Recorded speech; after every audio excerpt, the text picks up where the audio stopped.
right, let's go ahead and get started. We'll go slowly enough so that some of the folks who are outside still cleaning up can also be a part of it. So for those who don't remember, and I'm not that memorable, Sandy Graham, canon, I'm canon to the bishop is one of the titles, but I'm the canon for the diocese. I'm your canon. And what is a canon? No one actually knows. It's an old title that actually comes from the Latin for a ruler, like a measuring device. And so you've heard of the canons of the church, like the rules and laws of the church? You would measure up. Does what someone's doing measure up to that? And back in the old days, the canon was, the canon to the ordinary, which is what I am, was the bishop's axeman. Went around the diocese making sure everyone did things by the book. That's not really our vision for how we want to do things, so rather be more of a resource.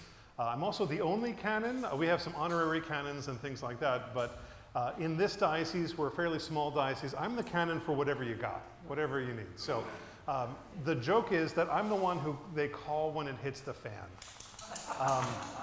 So I spend a lot of time with certain churches over and over again, and then you don't see me for a while. You all saw me a lot leading in between your last change, and then you didn't see me for a while, and here I am again, and you'll see me a few more times. It also means that I spent an awful lot of time over in Lahaina after the fires. I was there for about 3 months doing a lot of that work, and so I can answer your questions about that too if you like. But we're a small diocese and a small office in the Diocese Support Center, and so we're here to make sure we know where we're going as All Saints. Some of you will remember a few years ago when I did this before. It's basically the same because it works. But one thing, the search committee is a brand new search committee. Few repeats, but they're different and you're different, right? So we don't want to just use the last version of the parish profile. We need to write a new one for who we are now. Every time you invite a new person into your community, you're a different community. Billy Graham, no relation, used to say, I don't often quote him, but he did say, if you ever find the perfect church, whatever you do, don't join it because you'll mess it up. So, like I say, every one of you, as you come in, as someone leaves, it changes who you are. So we want to make sure the profile reflects who you are now. And that's really our first question that we're going to ask everyone, and that is, who is All Saints? What is All Saints? What makes you unique from other Episcopal churches, from other churches on the island? Who are you as All Saints? And what we're going to do is we'll have our wonderful volunteers from the search committee will write your answers on the board. A few ground rules. Anything you say goes up on the board. We might make it shorter just for space. But if you say, All Saints is a 5,000 member congregation outside of Chicago, we're going to write it on the board. And no one else gets to say, no, he's wrong. We're just writing it all up. We will deal with what's accurate and what's real to you in the next step. So don't worry about it. This is just you're putting stuff out there and we're writing it all up on the board, okay? This is no pressure and don't talk back to anybody, okay? So who's got something? Who is All Saints? Yes? Yes, I feel that All Saints is an inclusive and welcoming. We've got our first thing on the board here. Inclusive and welcoming. Now, we're going to write it in 2 places, right? Because you're going to interact with these boards, and so we want two boards that have exactly the same thing, so it's a little bit faster. You'll each have your side. So inclusive and welcoming is the first one, if you would. No, it's going to be on both, in 2 places. Oh, right. You're going to be identical. We can compare who's got the better handwriting. Okay. Do we have something else? Yes? Is say Church for the Community and Outreach Programs. So for the community / outreach programs. So I will try to condense things just so they're not writing all day and it's easier to interact with. Okay. They are basically caught up. What else we got? Good food. I like it. Good food. No, it's important. Yes. Loving Ohana. Loving Ohana. This is good. What else we got? Music. What? Let's be a little more specific. So, what's that? So I'm hearing a couple of things here. So I think what you're saying first was that good music. Good music, but I also heard concerts. So I think those are two different things. Let's just put good music, and we can expand on that later. We know what we're talking about. Good music, and then we also want to say in the next line, good concerts, perhaps. So those are similar but different things that we're talking about. Yes?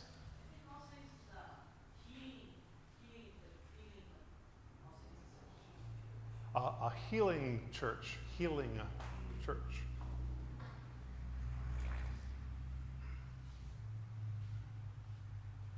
Yes. I would say it's a place that is devoid of judgment or condemnation of others. Love it. I'm trying to make it shorter for them. No judgment. Let's just go ahead and say no judgment, and we'll know what we meant by that. Okay. Yeah, come. What else? Yes. Preschool. Absolutely. You are All Saints Church and School, after all. That's what the letterhead says. Yes.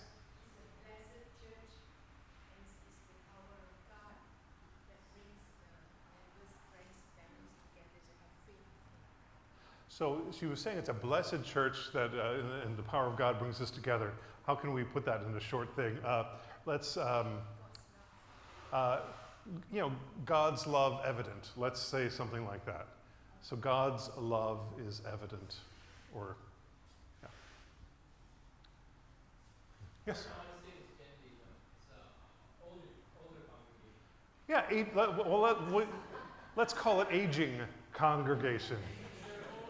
Aging congregation. People with life experience.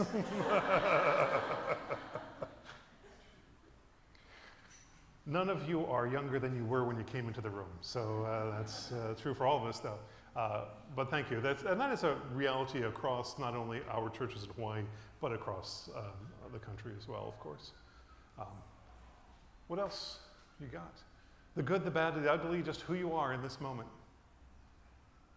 Yes? No. Okay. Working on it. Okay. Just say, you've got all kumbaya stuff. Can we mention some realistic? Well, I think there was. I think there was some concern I heard in the aging. Yeah. Rapidly diminishing congregation. Yeah. Just say shrinking. Yeah.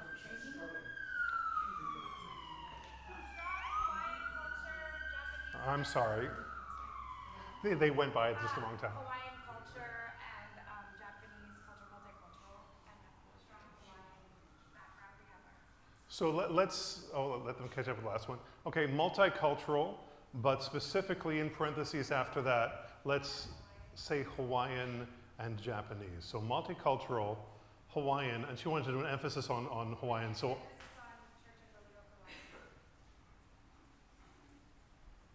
Hawaiian and Japanese.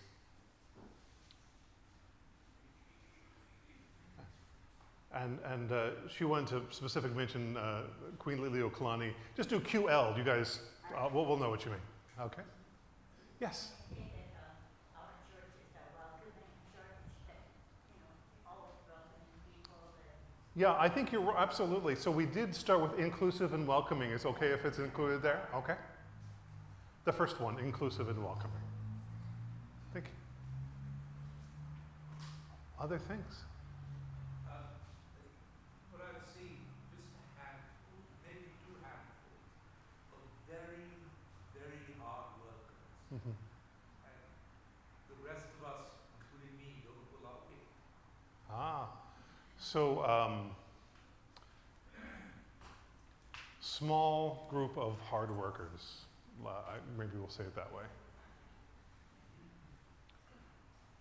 That is also not unique to All Saints, but we need to live into our title that it's all saints. It's not just a couple.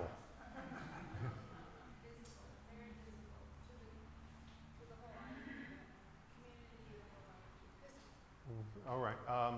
So, yeah, I think I think it is separate from, we said before for the community and outreach group, but visible to the community I think is a separate thing. So, visible to the community.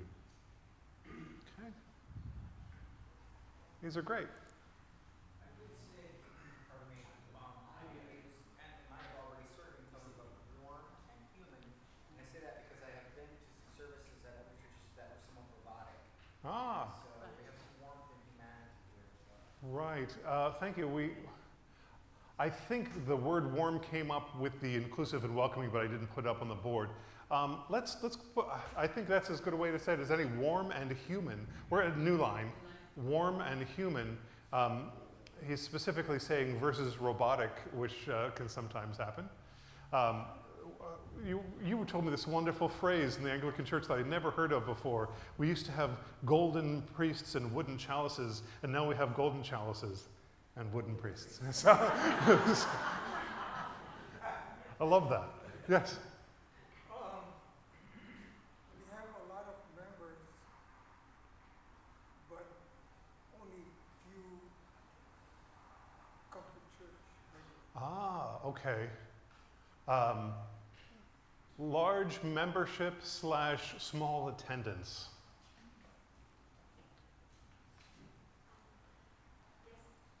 Well, I'm going to let them catch up. Yeah, no, I was just going to add to Yeah. that because you were talking about the aging group, but I have my daughters-in-law and grandchildren who try to come, but unfortunately there's a lot of like sports and things that happen on Sundays, Right. and it does not sometimes allow them to come, Mhm. but when they do come, they're very involved and they're very appreciative, and they've gone to some of the retreats and things like Right. that as a family. So I think that, you know, adding to that, Sure. that there are people who don't come. Yeah. For some important reason, but they would consider themselves part of it also. Well, absolutely. And there's a few things with that, just to take a little quick teaching moment. There's been a shift in mindset in general. So not just societal-wise, where once upon a time a lot of people remember, good Lord, no one would have anything on a Sunday other than church, right? But other parts of the world have been dealing with that for a really long time. And so churches in England, for example, have started to have things at the soccer field. You know, of course they don't call it soccer field, but you know what I'm saying. And what else can we do with that? But as far as the membership versus attendance, 50 years ago, you would consider yourself a regular if you came every Sunday. And now, in general, people consider themselves a regular if they come once a month, right? So you have this difference. I actually did a work in my doctorate about this phenomenon where, what if you come every other week and you come every other week and you sit in the same pew but you never meet each other, right? And so theoretically, as a priest, I will have 50 people one day, but what if it was an entirely different 50 people the next week that didn't know each other until Christmas? You're in my seat. No, it's my seat, right? So the average Sunday attendance, which is still the marker we use for how big a church is, says 50 because I have 50 a week. But I actually have 100 individuals in my, albeit strange, example. The pastoral load on that priest and on your staff is 100 people, not 50. But the numbers can't really be captured well. You are probably not 100% different, like different 50 than different 50, but you will have that. People are coming less frequently, and that's become a new normal across the whole globe, really. So how do you still stay connected? How are you still that loving ohana when you're not there all the time? You know, that's a definite challenge. Enough of a side sermon. What else we got? Okay. Lacking youth program?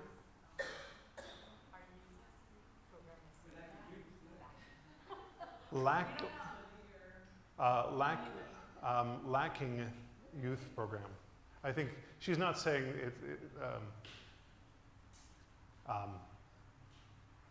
it's not where we hope it would be. I think is what she meant by lacking rather than lacking. It's a lacking one. Yes. Yes. There is one reticent to evangelize. I love that. You know, it's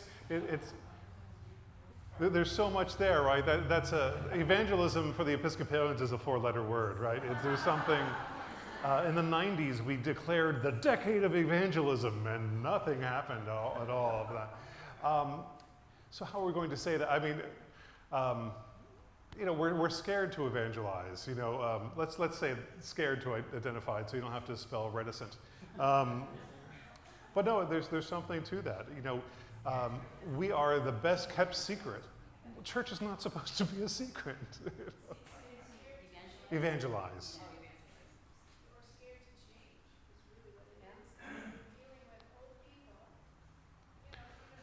Well, I think there's two things there. I think evangelism itself has a very specific fear attached to it. But do you want? We could add scared to change if you like. The actually, I forget who it was that was reading this. Might have been Friedman who said people actually have no fear of change. What they fear is loss, and most change brings loss with it. So that's actually what people fear. No one fears winning the lottery, right? Scared of change, the beer. Thank you.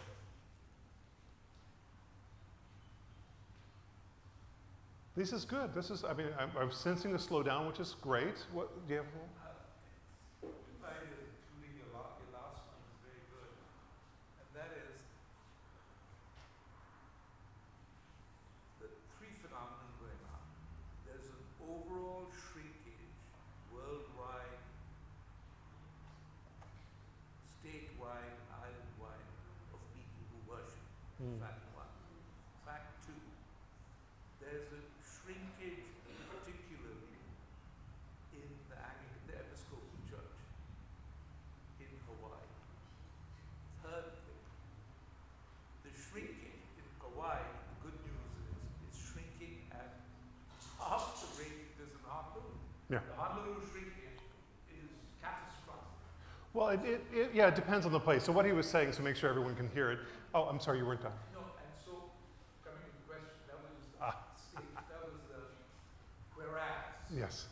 So therefore be it resolved that we need the concept of everything they said, all the Kumbaya stuff is correct and more. Yeah. But we do a bloody awful job of marketing ourselves. Yes. I mean, the evangelists on this island are eating our lunch. Yeah.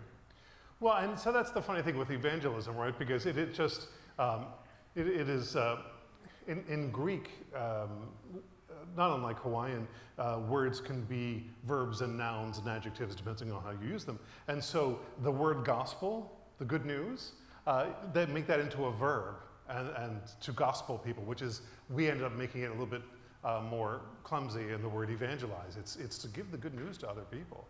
So, you know, given all of the things that we are, that are true, I can tell you without a doubt that these things, the good things on this list, is exactly what people are looking for, but they don't know about you. We have to get over ourselves to make sure people know about it.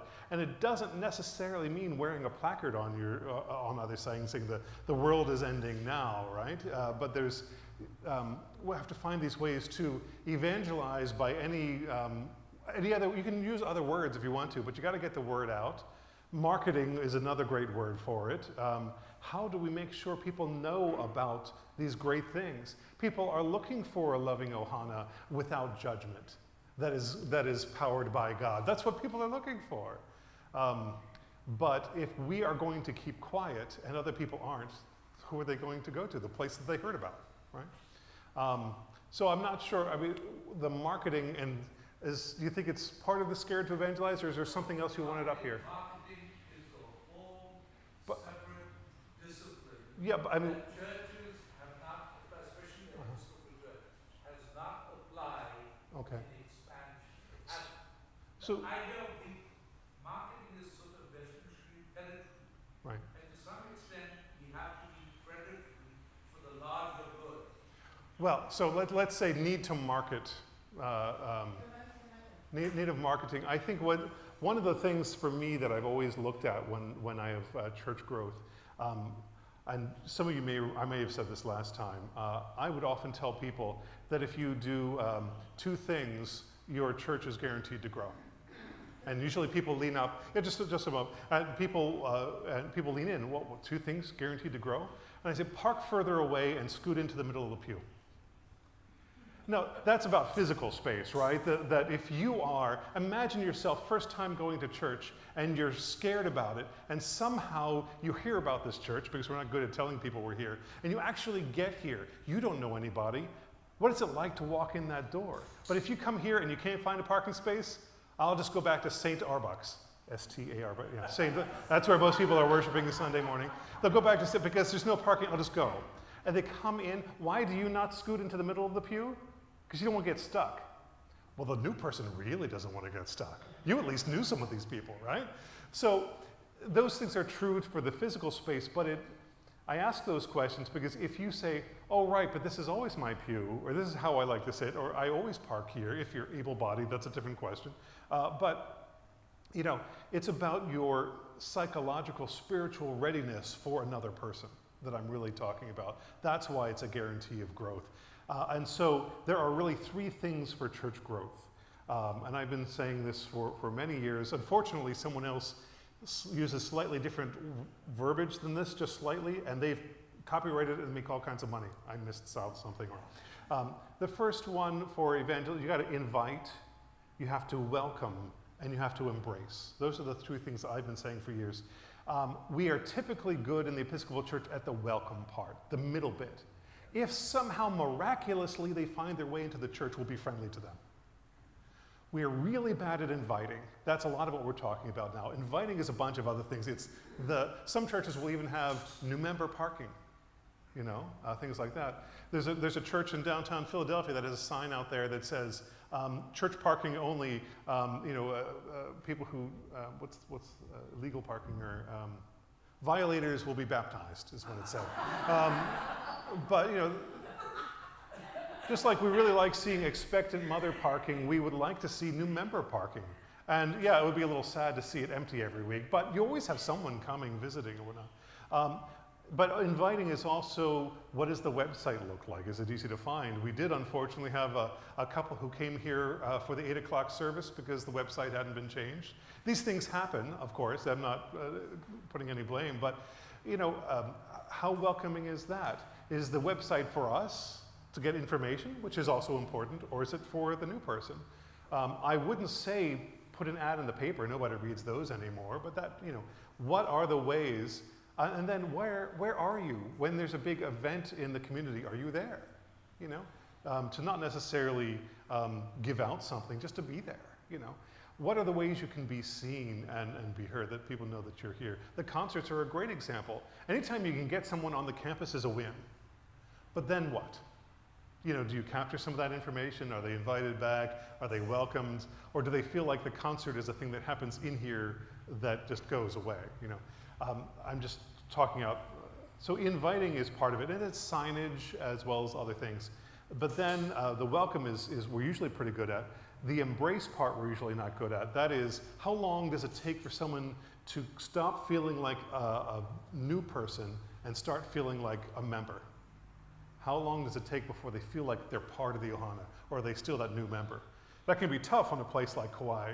You know, oh, you've been here just a little while. Oh yeah, 12 years. Oh yeah, you're new. You know, sometimes that can be really off-putting, right? So how do we really incorporate people to be members? So that's my general spiel about growing the church. Invite, welcome, and embrace. And we're usually the worst at invite, which involves a lot of marketing. Yes, sir. Oh, yeah, we do have a microphone. We have the power. What Dilip was saying Oh. about marketing, Do I have to maybe try that? we don't have a formal way of getting people to market the church. Like, I lived in Utah, you know, and I saw how the church grabs these young guys and sends them out in groups. And before you do something, you go out with this group. Yeah. And we don't do that here. No. Well, and that's why we're afraid of evangelism, right? We're so worried that we're going to be the proselytizer, that we're going to be that person, that we don't do anything that even approaches it. So we're looking for ways to get the word out in our own way. I think the most wonderful piece of outreach that I have ever seen in this church is when Father Ryan decided to do Ashes to Go for Ash Wednesday, and he was out there, and the newspaper was covering it. People were just amazed because it was something different, and it was something that really made the church welcoming because he was out there on the road. Yeah. I mean, that's such a great example. It's out there, but it's our version of things, right? That other people do Ashes, and they probably wouldn't do something like that. Heck, about half of our churches would be horrified about Ashes to Go, to be honest with you, in Hawaii. But yeah, it's us doing the things that we do in a different public way. So we need to find new ways to get out there and get known, and that's a great example. Yeah, we need to increase or do marketing, increase marketing. Let's say that. Need to? Well, I'll just say yes. Need to. I suppose you're right. Because we'll look back at this in a little while and not know what we meant. So thank you for that. Right. Oh. You said, who are we now? Yes, who are we now? Before we get too far into it, so I think we're noticing a lack of the marketing is what we're saying here. The next question, by the way, is who are we going to be? Who do we want being called to be? So let's not get too far ahead of ourselves. Yes? Well, I just feel that in the past, well, probably since the pandemic, which was rather unfortunate, but we've become more maintenance-minded than mission. Ah, more maintenance than mission. That will ring a lot of bells. There's 1,001 seminary classes named that sort of thing. Maintenance, you just got to make sure it keeps going. It's a little inward focused, it's not outward focused. And you have a little bit of both, but sometimes you just got to take care of it. I think of these, monks and nuns. You're seeing fewer and fewer of them because a lot of them are being called back to the mother house to take care of the aging members. And eventually that just means the whole thing is going to fold, right? So we don't want that to be the case for our community. Sure, I mean, especially if it helps with the online folks. Way back here, can you hear me? I had two things, sorry, but under visible, I think that meant visible to the community, right? I think so, yeah. So I would add to that we provide resources also to the community. We have a lot of lessons going on in gym and of course the preschool. Was that already up there? Providing resources? One said visible to the community, so okay. That's fine.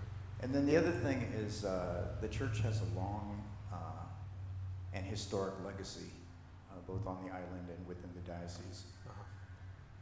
Yeah, so long legacy, we'll put that one up there.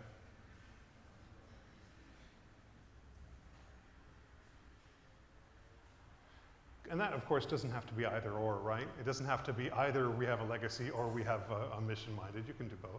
Right? You have to stand somewhere. In the grand Hawaiian scheme of things, you got to know where you've been to know where you're going, right? I'm sorry? You say long legacy. Long legacy. Of what? Oh, Ron was specifically saying in the island and in the diocese, but it was just that we were here and. Hawaiian history and Japanese American history, the church is right. So he was tying it into the other thing we said about multicultural Hawaiian and Japanese. Yeah. Okay. Faith? We're scared of change. I really like what you said about scared of loss. Yeah. And I don't know if you Oh. can put that on there so that we remember. She quite liked when I said when it's scared of change. If you want to put in parentheses after change, loss, to go along with. Again, it's not. I didn't come up with it. I'm trying to remember which author it was that first said that. But I think it might have been Rabbi Friedman, but I'm not sure. And there was which way am I going? Also, it's like a historical Uh-huh. building. Yeah. considered historical. So historical, but you're specifically talking about the building. Yeah. So historical building, let's put that up there. Yes. That's okay, I don't need that, but I would describe it as what I would call theologically tolerant. And by that I mean, Father Ryan used to say, you don't have to believe to belong here. And the unspoken thing was just keep coming back and listen and you belong here and it's all good. And I contrast that to my sister's Baptist church that they're like, if you don't believe right, you're going to hell. Yeah. So try and careful going home. Right, right. Theologically, what did you say? Theologically tolerant. We're really going to get their spelling going on here. Theologically tolerant. That's such a good thing. You don't. You were talking about the quote that you don't have to believe to be here. I mean, it helps. You know, there's an old story that being in church doesn't make you a Christian any more than being in a garage makes you a Buick, right? But it helps. It helps to be here with other people who are seeking on the way. So I quite like that. That is very. There's a wonderful book by an Anglican preacher who used to be the dean of the Philadelphia Cathedral, and it's describing what it means to be Anglican and Episcopal, and the title of the book is Always Open. And it's a very good book if you're looking for things. Yeah. You know, along these same lines of loss, I'd like to point out that we no longer do the late greetings. You know, everyone got a lay. Oh, the lay greetings. Yeah. I'm sorry, it took me a second. And then our sharing the peace is nothing like it was before. It's just everybody going like this. And there's also been cutbacks in the service itself. Rarely do the Apostles' Creed, the Nicene Creed. I understand there's the move to reduce overall service time, but I think you got to consider that maybe we're losing something besides minutes when we're doing this. We're losing that sense of ahana. I so much appreciate the way we did sharing the peace. People appreciated it, especially visitors. Thank you for being here. Peace of the Lord be with you. And they're very happy about it. And then the prayers, we've consolidated that. We've cut that back on anybody going traveling or birthdays or anniversaries or anything, just to cut the overall service time. And I think we're losing ohana. Well, thank you. Yeah, I must have missed that because today I noticed a lot of those things were in today, so I don't know. Yeah, but I think there's a couple of things with that. So I mean, I heard two streams of what you said. One is the lay giving and the all-on hug fest that is often the piece in different churches. But there is something. We're still a little bit in a lot of our churches, a little bit at arm's length since COVID. I've noticed there's still a little bit of space. And a lot of people who didn't want the hugs necessarily probably are enjoying a little bit of the space. But so I'm hearing one half of it was the lay and the peace, that togetherness. But then I also heard other parts of the service that you saw were cut for brevity. I didn't notice much of them today, but you know I'm not here all the time. But The Reverend Bob is bringing some of the stuff back. oh, I see. So the extra prayers for traveling and whatnot were definitely today, but yeah. Yeah, because just previously, I mean, it was, are you traveling? Is there an anniversary? Is there a birthday? Yeah. Anything, and we'll say one prayer for all these people. Yeah. Well, no. Now Hank today played Happy Birthday. Yes, very subtly too. Yes, that was. But that was going on before COVID. Yeah. I was doing Happy Birthday. Yeah. It stopped, and it never came back. Yeah. Now we've been up to our UCC for a couple of Sundays, just to go and see, the church type. Their peace is like we used to be.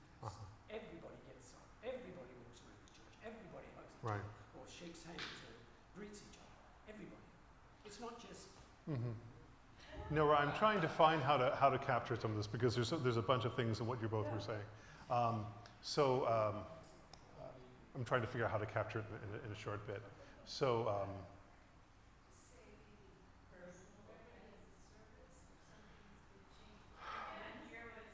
I mean, there's a few different things going on, and one of them is the peace and the people's doing individual prayers for birthdays and anniversaries and traveling and whatnot. So, like I was saying, initially we had a couple of different themes. One was we're a little bit at arm's length, and the other theme was we're cutting a lot of things to make the service go, but it feels like we've lost something.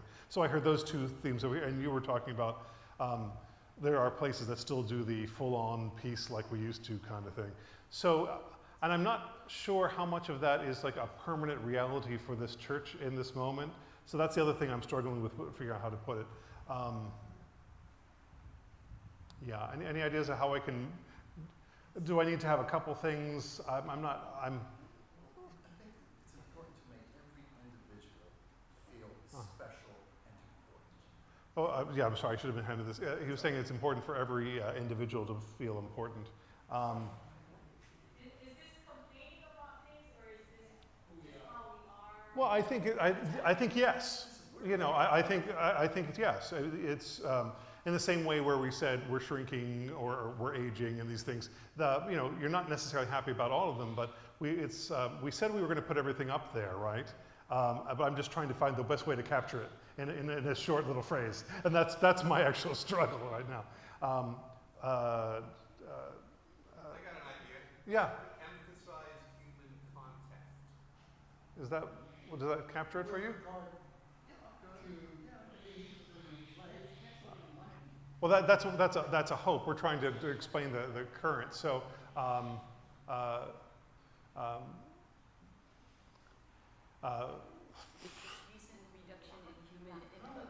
I mean, yeah, then we get really long again, right?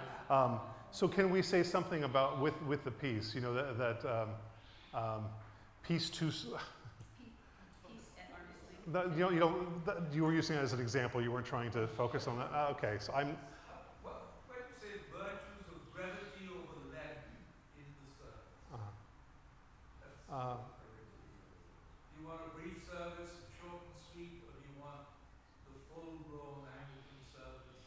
Okay, so maybe how about sad? We're choosing brevity over humanity. I don't know. I want to capture what you're saying. Yeah, I'm trying to capture in a way that. There's a trend toward brevity across the board.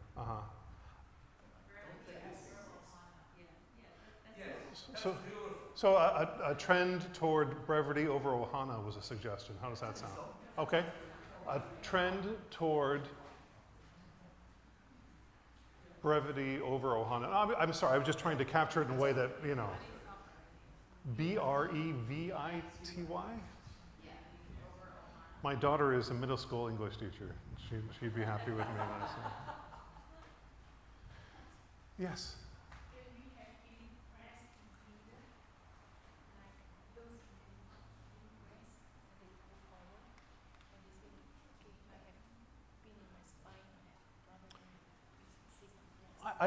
I'm sorry, I should have handed this to you and I didn't. But so the question was hoping that we could have healing prayers for, I think that's related to the peace thing. If you don't mind, the next question we're about to move to is, what are we hoping to change into, rather than describing this per moment? So let's bring that up again when we get there. Is there anything else describing who we are right now? Oh, I'm sorry, let me actually. No, you use it online. Oh, for the online folks, yeah. Our recent history, we've had many ministers or priests in this church. I mean, it's just a fact. Yeah. But that's who we are. So it's just who we are. Yeah, no, that's actually a good thing to name. And I named it with the search committee when I met with them. Was that in person or online? I can't remember anymore. Online. And that you have, as a church, had a series of short-term priests. And I'm here to tell you it's not your fault. It happened, and it doesn't feel good. It doesn't give stability and other things like that.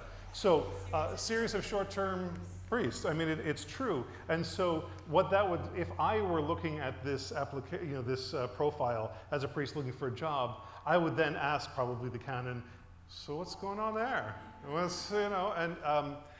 I would honestly tell you if you lost the last 3 because you guys were jerks in this way or that way, I would tell you that's part of my job, right?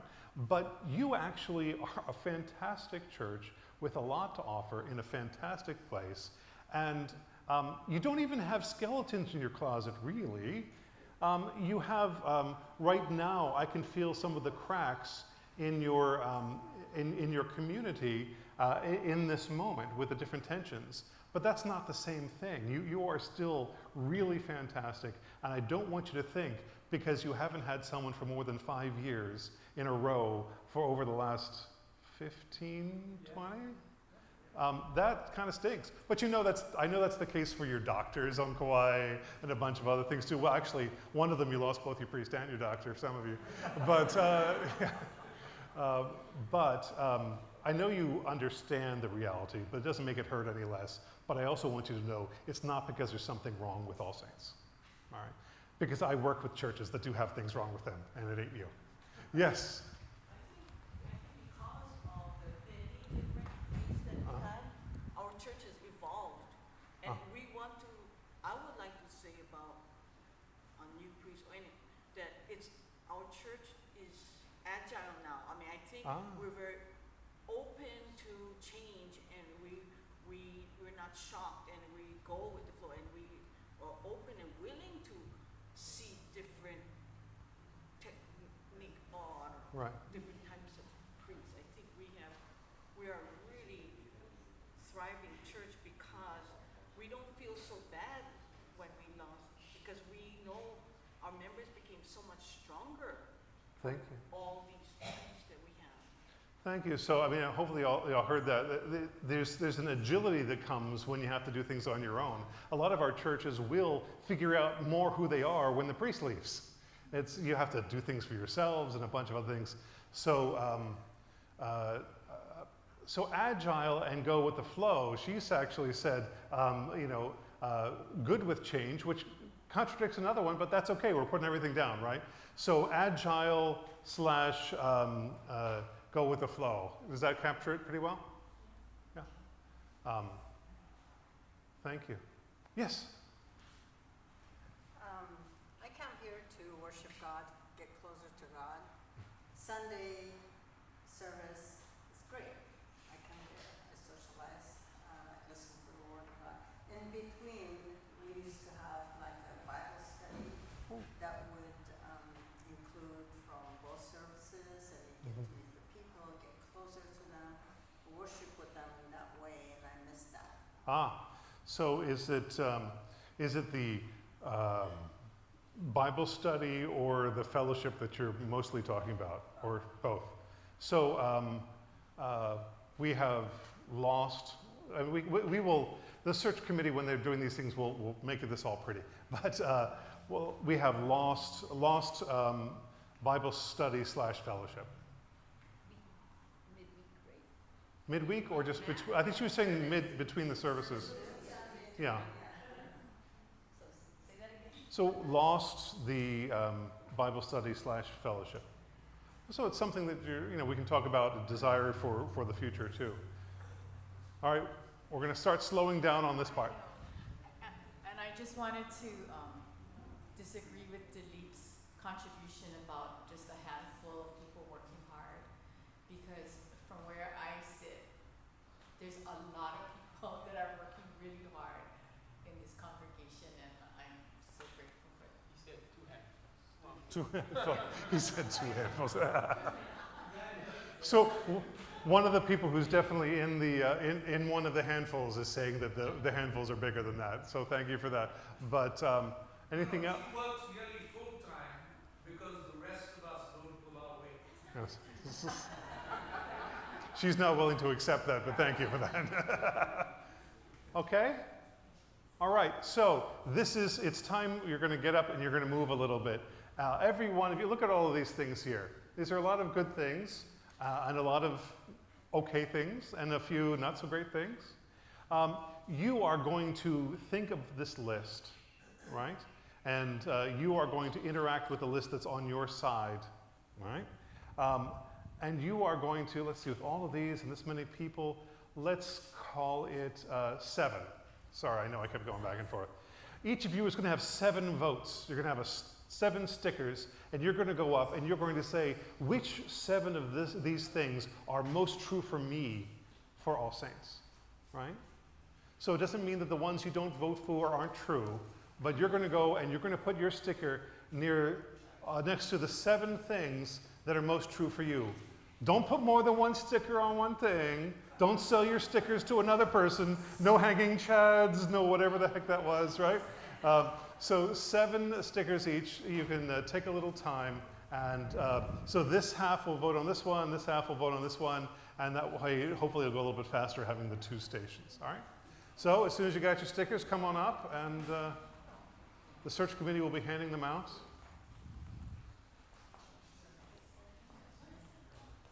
And while we're doing that and you're moving around, I can answer some other questions about the process and things like that that you might have. And if you don't have questions, I'll just tell bad jokes.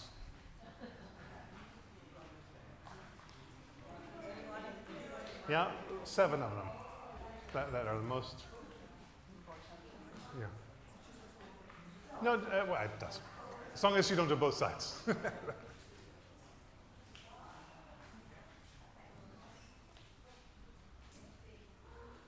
So I will say with the process, just so as we're going to fill the space, so we don't lose the time, it's true, we do have a clergy shortage in the church right now.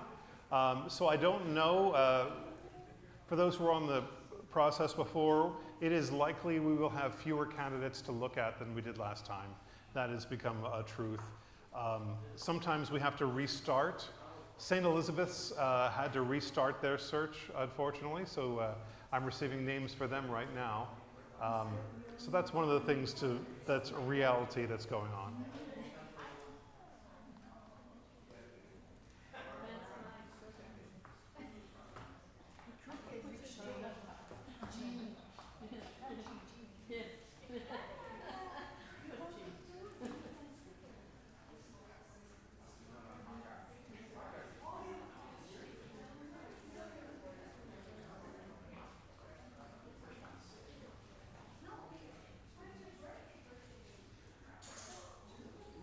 Did you hear about the nearsighted guy that fell into the well? He couldn't see that well. Sorry.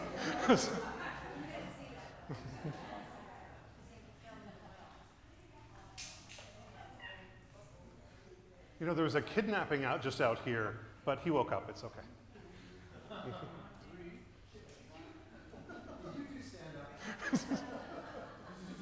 No, just really like dad jokes. It's all right. I just can't get a handle on automatic doors.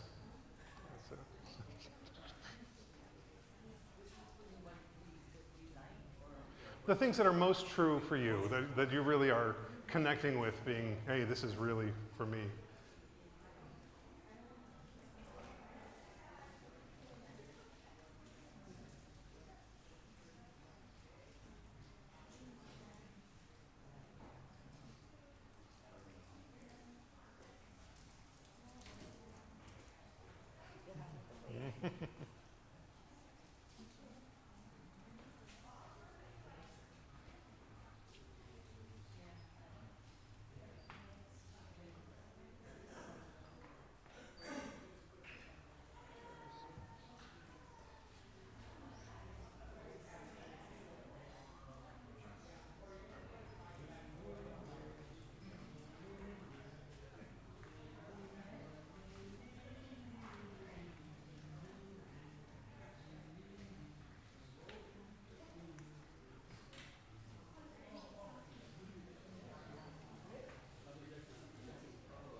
What do you call a fish with no eyes?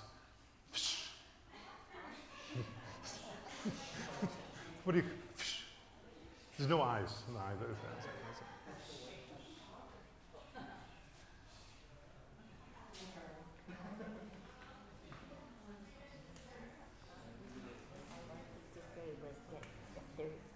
church has a lot of projects, Hmm. and I don't know if it's done. Well, we talked about outreach. I know was one of the things. Might be on the other one. They have, projects that, and then they take this, choose the same person. Yeah, we did talk about that a little bit. Yeah. So I was wondering if it's here.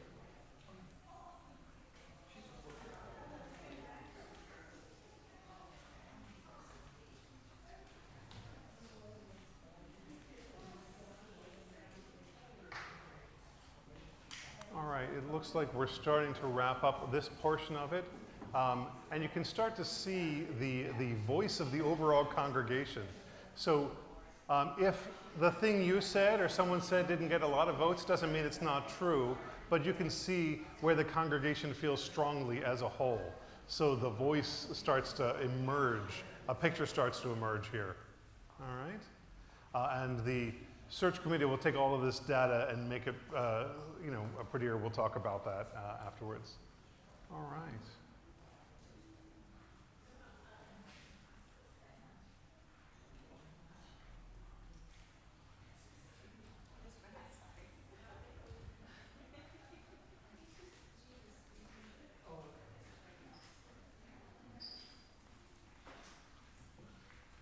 So the restaurant in Honolulu that had a lot of South Asian businessmen coming to it, and there was a Vietnamese guy, and there was a Laotian, and there was a guy from South Korea and whatnot, and the maitre d' said, "I'm sorry, you can't come in here without a tie."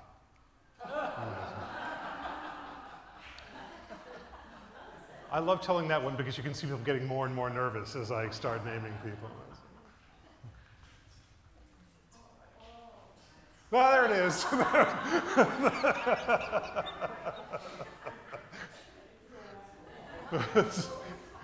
So this is great, and it's going to be interesting to see quite a spread over here, a little bit more condensed over here. So they'll combine all those numbers and see what has the most energy in the room, right?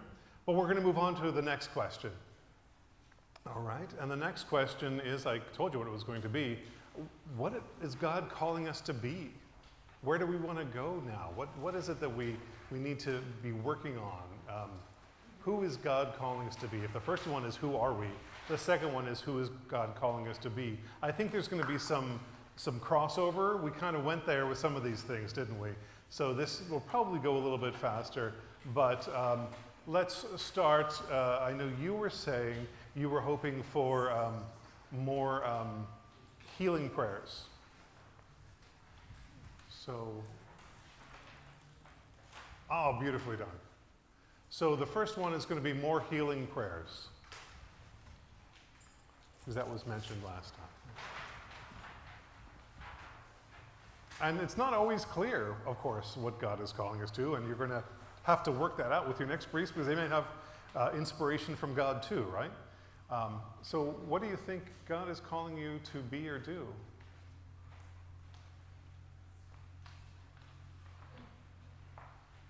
See, that I like saying it that way because we don't always think about that way. I specifically brought God into it because it's like, I want this thing that I want. But what do we think that God wants for us? Where do we think God is leading us? Does make us think about it in a slightly different way, doesn't it? What you got? Yeah? Serving the community. Serving the community. Okay. Serving the community. Yes? Bringing more young people, young families into the life of the church. More young people / families.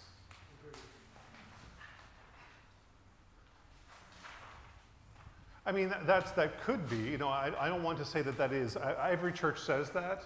But I remember doing some work with a church in Florida in the middle of a retirement community. And I said, get over yourselves. You know, that is not what that community was called to be, in the middle of a retirement community, right?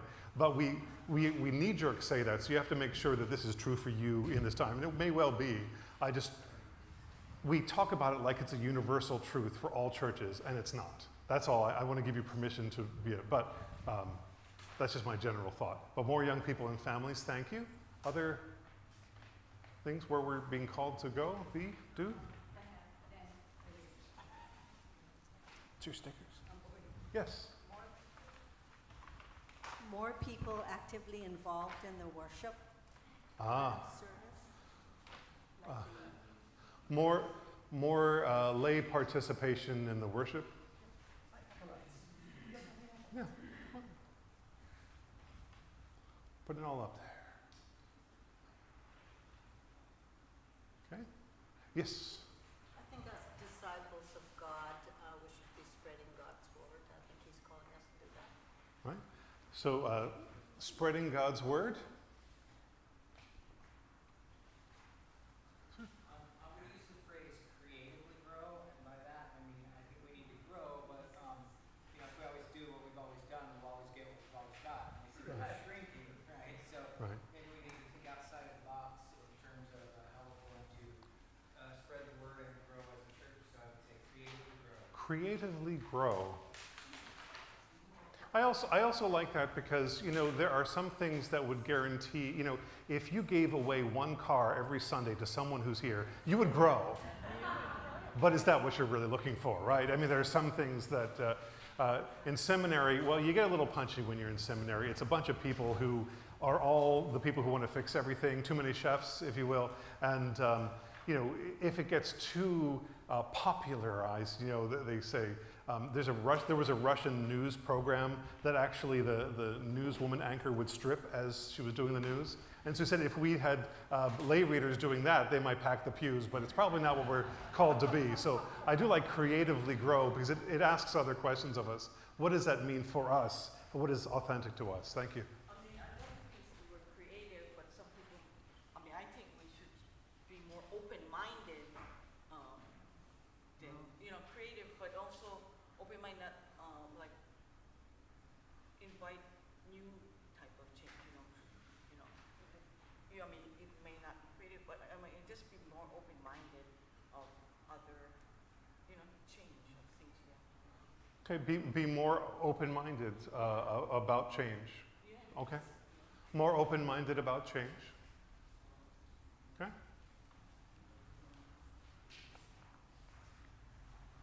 Is God calling you to be a 5,000 member church outside of Chicago? I don't know. I think music attracts all Christians as they enter the church. When you hear the sound of organ, piano, you feel the presence of God. Right. So if music attracts, yes. and are you saying we need to do something different, or? Whenever I go to some new place like Baptist, Lutheran, Catholic, the music, that comes and you enter the door and you can feel it, Mm-hmm. and that invites everybody too. I feel that way too. Music is important. Okay. So do you want to continue with the music, or what are you asking? Okay. So I don't think I didn't hear you asking for a change necessarily. You were saying how it was important. Add. So add to the music program. Yeah.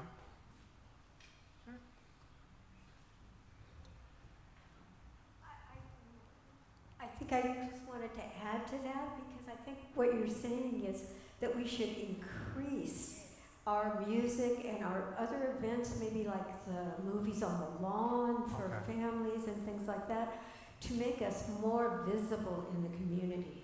Is that what you were? Okay. Yes. Thank you. So add to, why don't you put after that phrase increase in a parentheses, increase. Because when we read add to the music, we might think, 15 extra things where you're actually talking about an expansion. Thank you for that.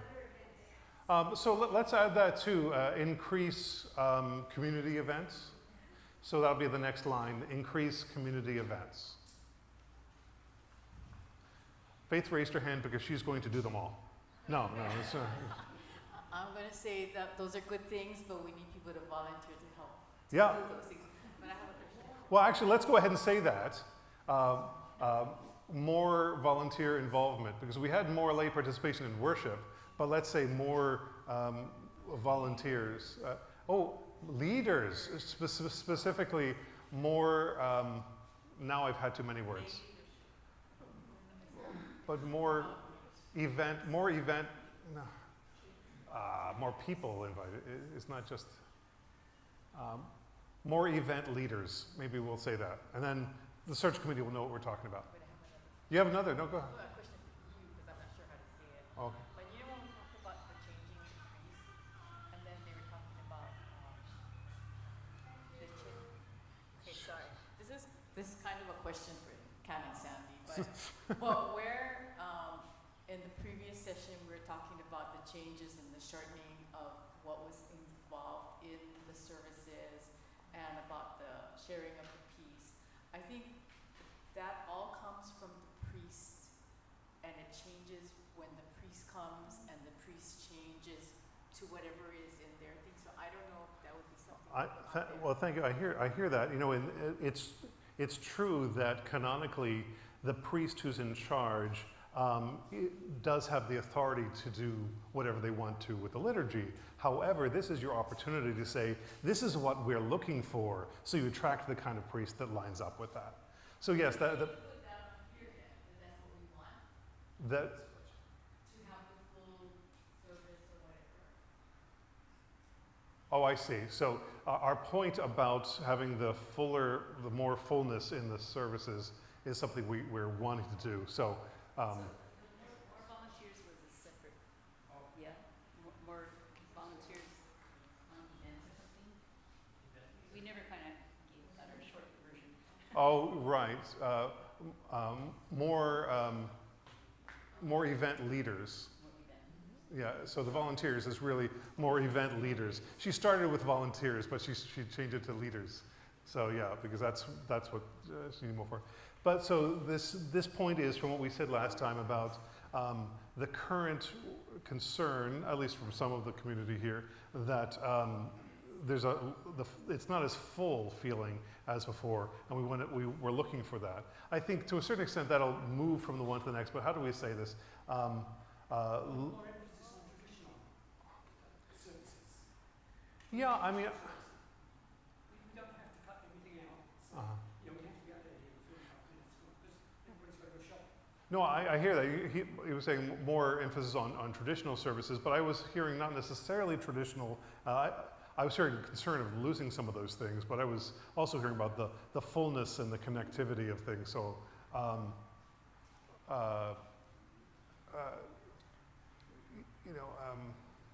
bringing back the fullness of services, and then we'll put in parentheses, see the other sheet, and then the search committee and I will know what that's talking about, and you, because you're here in this moment, will know what it's talking about. So increase, and let's put in parentheses, fullness, because we'll know what that means.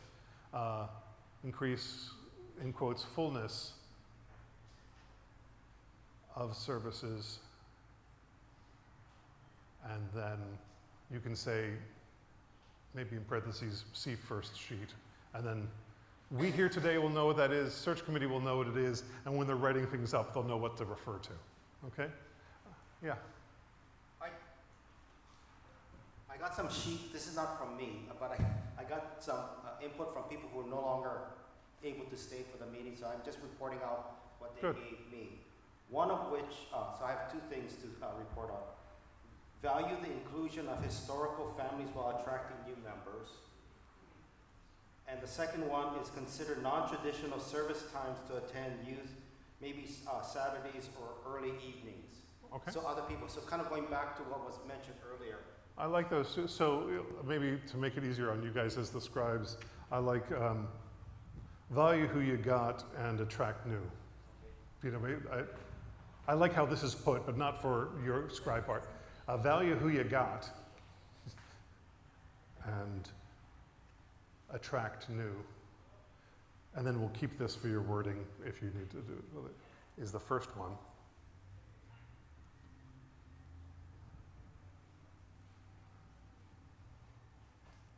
and then consider alternative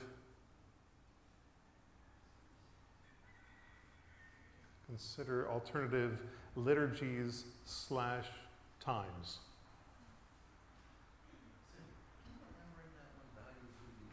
Oh, yeah, I made it too short. So the original thing was value the inclusion of historical families while attracting new members. So it's that you got to take care of the people who are already here at the same time you're bringing new people in. So I was just trying to make it short, and maybe I got it too short. Yes.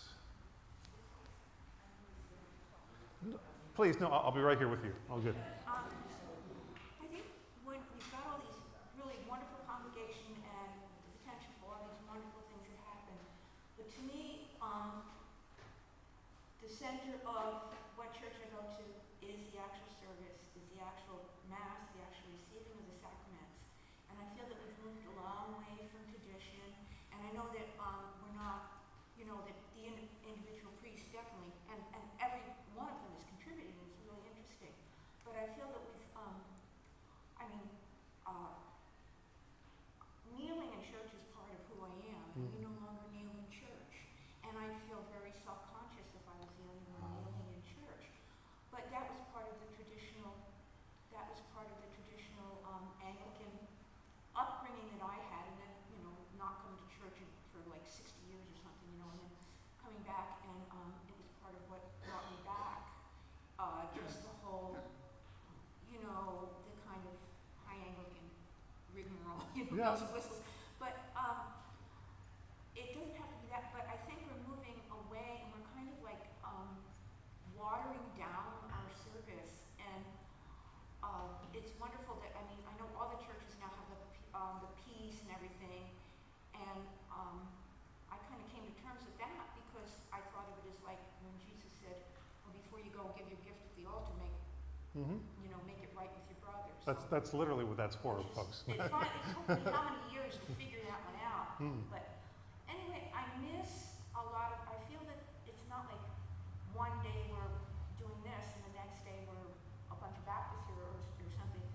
I feel like traditionally, I feel like we're kind of very slowly losing some of our rituals and some of our liturgical traditions. And it's, you know, I don't know if anybody else misses this, but to me, the service itself is part of what attracts people, because there's a lot of really cool churches around who have a lot of really cool programs, and I admire them a lot, but I don't go to those churches. I go to this church because this is the church that speaks most to me, and part of that is the liturgy and the tradition and coming to church and quietly kneeling and receiving communion and you know, the whole thing without, you know, and I just feel it's been watered down, and it's probably made that true over. I don't know. Well, thank you. And I don't think everyone. So now I'm ripping my microphones are. I think, of course, for some people that doesn't feel like watered down. It feels like what they prefer, right? But so I think, first of all, the first thing that I would want to say to you is, if you want to kneel, please kneel. And if any of these people give you a hard time, you tell them to come to me. All right? No, honestly, it is. I remember growing up, we used to call it Episcopal aerobics, right? You stand, you kneel, you sit, you stand, you kneel, you sit, you stand, you know. You know, I think one of the things that's actually changed with that is an unexpected one. As our church has aged, we've asked people to kneel less. And that's actually, I mean, not that that's an excuse for anything, because the funny thing is, a lot of folks who have been around longer are the ones who want to kneel, whether or not their knees will allow it. Yeah, we need to have a church that, what I'm hearing in this, first of all, was leaving room for traditional ritual is part of what I'm hearing there. So let's go ahead and put that up, but I think there's more to what you were saying. But leaving room for traditional ritual in the midst of all of our change and whatnot. You know, I've actually said at some churches, the same thing that you hear on some airplanes for a while, whether or not you decide to wear a mask, respect the people, the choice of the people around you. That's what we should do with the kneeling, right? There's some interesting theological things that I'm trying to not go to too many sermons on here, so I'm stopping myself about the choices of when you do which. But first of all, you should feel welcome to do that. And I heard in that some of what we were talking about before about some of the fear of loss in there too, and I hear that. It's a funny balance to break, and it seems to me that All Saints is one of the places, and it's good to put something in the profile that we have people who want to try the new things, and we have people who want to do the old things. And your church is big enough to do both.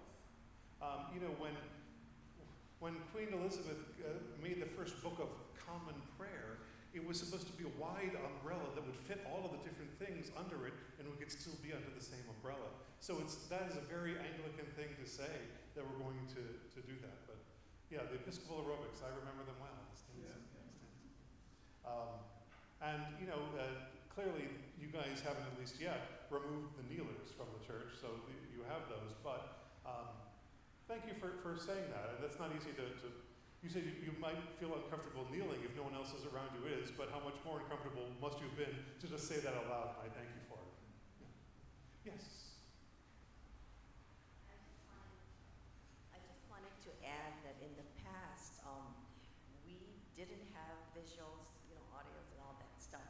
We used to have paper, and on the paper it was written, you can either kneel or stand. So people had choices, and I think the priest should give us a choice. It said either you may stand or you may kneel, so that people feel comfortable enough to kneel. Well, thank you. Well, I think we're probably getting really specific on this one. I think leaving room for traditional ritual, we need to know we're also talking about kneeling or standing. I don't think that's the main thing. There's actually only one place in the entire prayer book where it says you must kneel. And so good luck finding it. There's a little trivia for you. There actually does seem to be a movement in the liturgy. If you look at Rite 1, when it comes to a certain part of the liturgy, it says the people may kneel or stand. And in Rite 2, it says the people may stand or kneel. So you can see there's almost a shift going on in that thinking. There were no kneelers in Jesus' time, right? There was you did what you did. Most at cathedrals didn't even have chairs, never mind pews. Everyone stood around almost the entire time. So the kneeling to receive communion really comes from the Middle Ages. In the early church, they were very against kneeling to receive communion, not because of your worth, but because you were made worthy. So the early church was very against kneeling. That came when people knelt before their feudal lord in Europe. They were thinking, if I'm doing obeisance to my feudal lord, how much more so should I do so to my heavenly lord? And that's really when the kneeling came into church, and it kind of stuck around. That was a history lesson that you did not ask for. I apologize.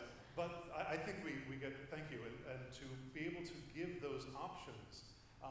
So leaving room for it would not just be the attitude of the priest, but how do we put that up on the screen, say it out loud? There are different ways we can communicate to people that we're open to all that. Thank you. Yeah.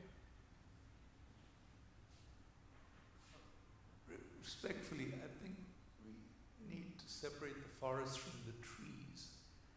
And we're getting into a lot of trees issues.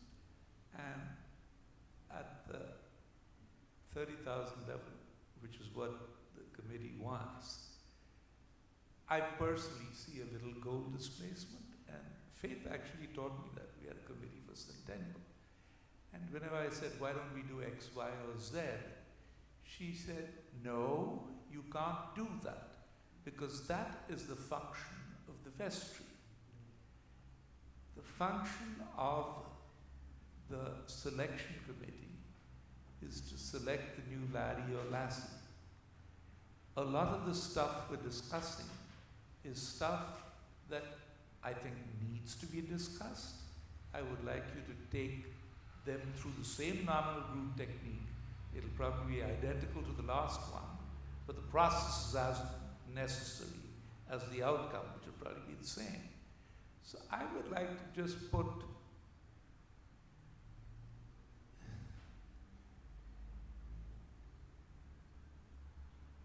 put, I'll come back to it. It's basically two words in Chinese, which it's crisis and opportunity are in the same hieroglyphics. And while we're doing all this, which in the main is great, because the process is important, I think at some point you need to, at a very macro level, recognize there is a crisis and there's an opportunity that the vestry has with the new laddie or lassie to actually make that change. Otherwise, we will be talking the talk and not walking the walk. Thank you. A couple things on that. I do like the idea, however, that I agree. We're starting to get into some details, you know, because we could, if I let it go, let you all debate kneeling versus standing for the next half hour, and we're not going to do that, right? That's not the way. But at the same time, if the search committee needs a story that really will talk about what we're talking about, they now have some of these stories they can use, right? Because we are a narrative people.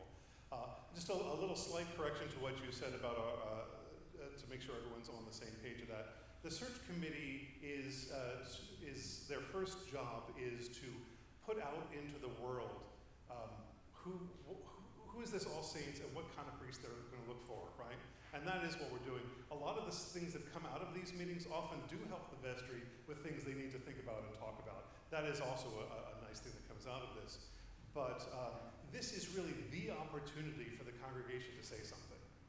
Because in our polity, the vestry makes the decision. Y'all don't. You don't get to vote. You know, in the Lutheran Church, the search committee gets it down to a finalist, like one finalist. And then that finalist has to come and preach in front of everybody, and then the whole congregation votes. It's a bit chaotic from my perspective, but our polity is you elect a vestry that you trust will be doing the will of God to the best of their ability when they make a choice. But your main opportunity to say something, what you're looking for, is now. And that's why we're going into this detail. But I would also say that the search committee actually will eventually narrow it down to no more than 3 finalists that they hand over to the vestry. And then the vestry will choose, as you say, the laddie or lassie from the no more than 3 finalists. If I may, if you just those 2 words wrong. Crisis. W-E-I.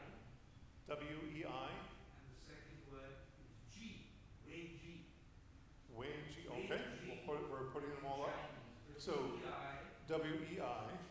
And J. And G-I? J. J-E-I. J-E-I or J-I. Or I. Way-G. Crisis. Chinese. W-E-I is one word. J-I or J-E-I is a second. Okay, and crisis opportunity. Taken together, they're crisis. Okay, thank you. If you look at way is crisis, and G is opportunity. So if you look at, you've got to recognize there's a crisis in order to take the opportunity. Thank you. So when I eat at Payway, it's something about crisis, I guess. Ron.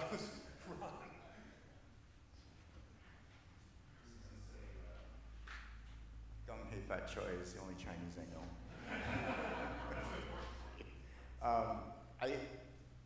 I can recognize and understand the need to hang on to our rituals and our liturgy and our hymnal and our music.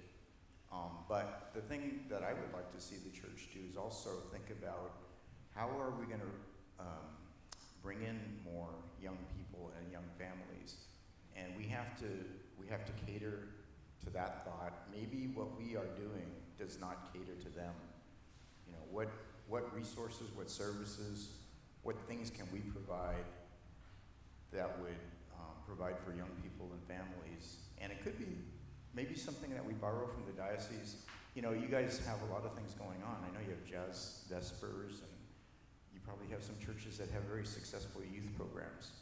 What are they doing that we can borrow from? Thanks, and I think we have some of that up there with the wanting to increase the, but I know you were connecting it with some of the other things people were saying. I think some of that goes back to people need to know that you exist in the first place. There is a phenomenon right there with postmodernism, if you will, where we are now, that a lot of young folks are looking for something called ancient modern, something that is new but also old. They're looking for a church that, for example, has always had monks and nuns, but also is very open to them answering questions. Well, it sounds an awful lot like us, right? So a lot of young people are going to things, believe it or not, like evensong and going to these deep things. That's like, you assume that all the young people want electric guitars and things like that, and it's not necessarily true. So it's really, some of it is about getting yourself out there. And then, with the people you actually have, seeing what they want, rather than deciding what they want ahead of time. So, thank you. I think we have some of those things covered in here, but I like how you're tying the different pieces together.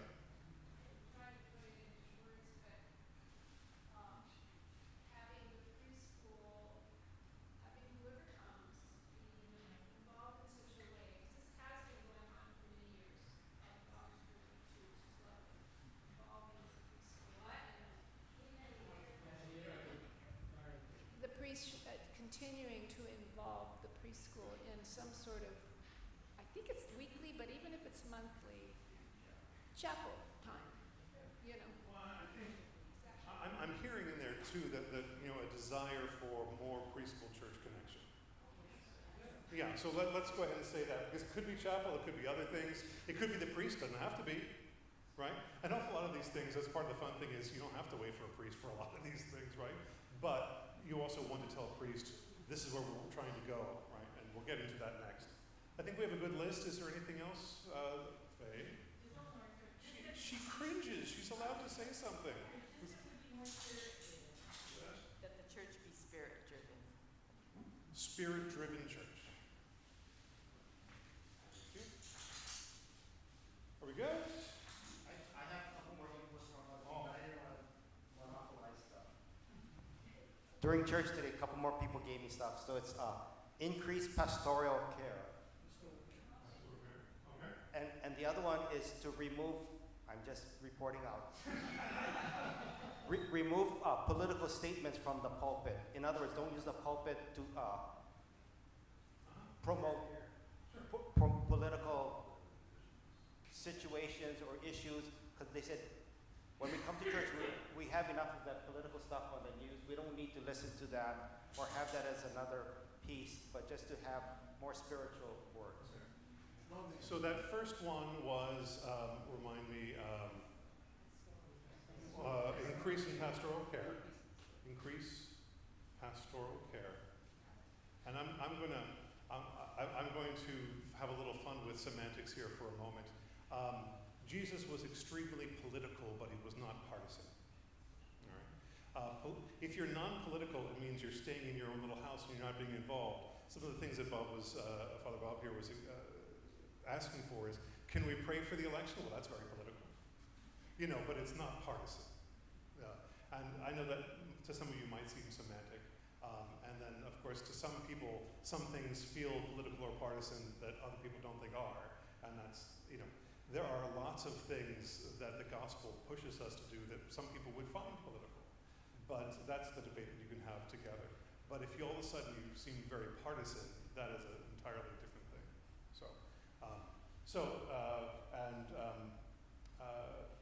Non-partisan, we're not just talking sermons here, I don't think. We're talking more than that, but it's probably the main spot. But staying non-partisan, maybe we'll just say that. Staying non-partisan. P-A-R-T-I-S-A-N, I think. Partisan. Yeah, and then I would put asterisk, emphasis on spiritual. Oh, thank you. That was a good part that was in there. Staying non-partisan. He says one thing, but he writes another. You gotta watch out for this guy. That was a good point. That said what your person was saying in parentheses. Staying spiritual. You know. Thank you. I was hoping somebody else mentioned this, but if you're doing only ends, then it doesn't apply. But there's an old saying when a rabbi headed this sort of, and he waited, and said, I noticed nobody said this. I know you guys think he went beyond the ends to the means. He said, I know you think it's not important. The money's not important. He said, it's not the money. It's the money. And I'm surprised on the fundraising we focused near exclusively on congregate contributions. There are all kinds of outside funds one could apply for. So if you look at the skill set of the new pastor you can get different kinds of chaps who are very erudite, evangelical, good with the community, good in hospitals. I would suggest, I don't know how to say this politely, I'd get a hustler. Yeah, okay. Well, actually, that is a good transition piece because I warned you last time what the next question is, but I didn't do it this time. The next question is what kind of priest we're looking for. Right now it's what kind of church we're being called to be. So we'll start with that one. Are we good with this list? You know what's next, people. We're getting our stickers. We're doing our thing. And you're going to be so much quicker at this. Get your exercise out. It's not quite Episcopal aerobics. You can stand, kneel, sit on your way up to the board, maybe. There's a story of an old preacher that was asked to do grace. And they said, Father, would you please in the grace pray for us that there would be no calories in the food? And he said, I'm sorry, my son, that kind only comes out through prayer and fasting.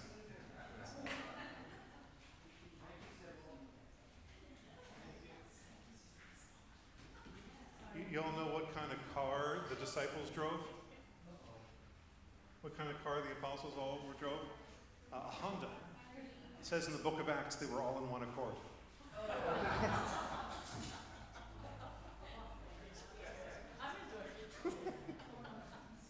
The shortest guy in the Bible is Nehemiah.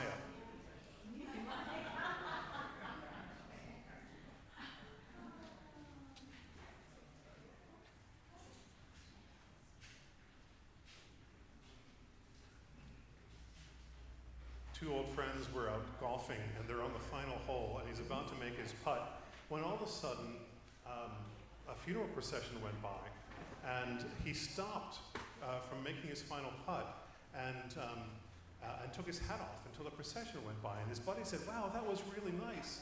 And the guy said, well, we were married for 50 years.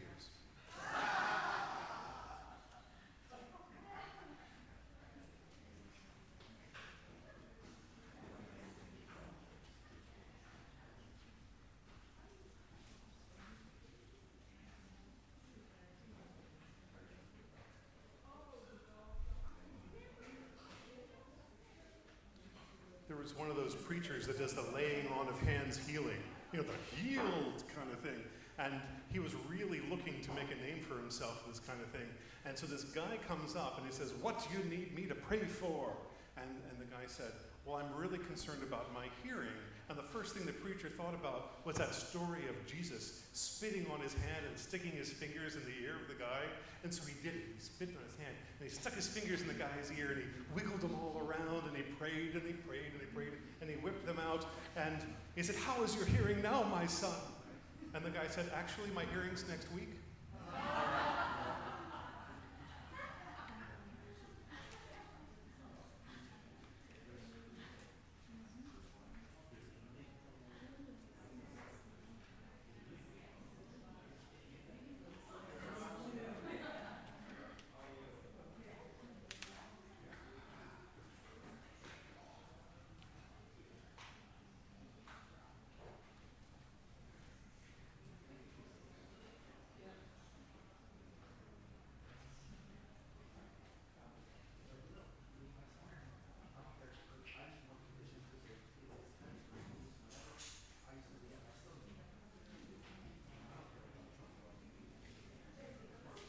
There were a pair of nuns driving down a scary road one night, and all of a sudden a demon jumped on the hood of the car. Blah, blah, blah, blah. And the nun in the passenger seat didn't know what to say. She was a nice little nun. And she said, shoo, "Should please go away, go away." And the nun driving said, show him your cross. And the other nun said, "Okay, get off the bleeding car."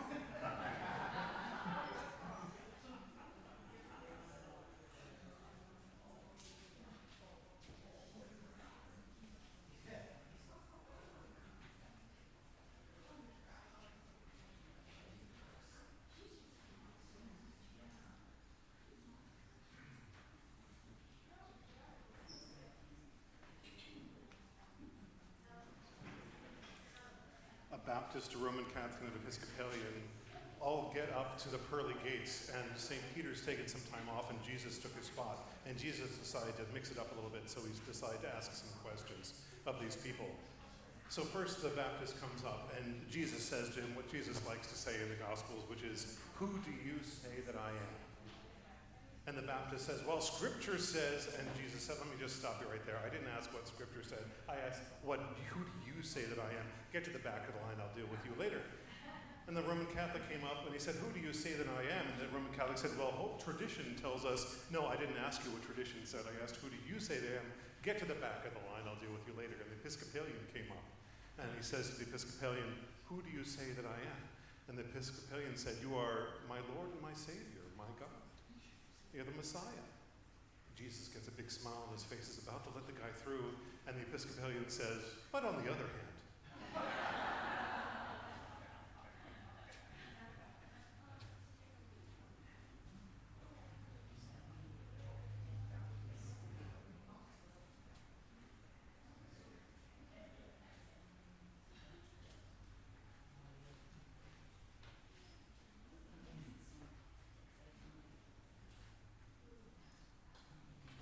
I like how colorful these are coming.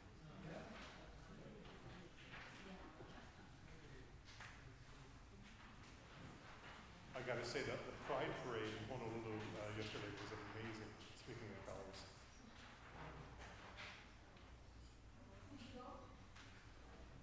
I had to go to a funeral, so I caught the end of it.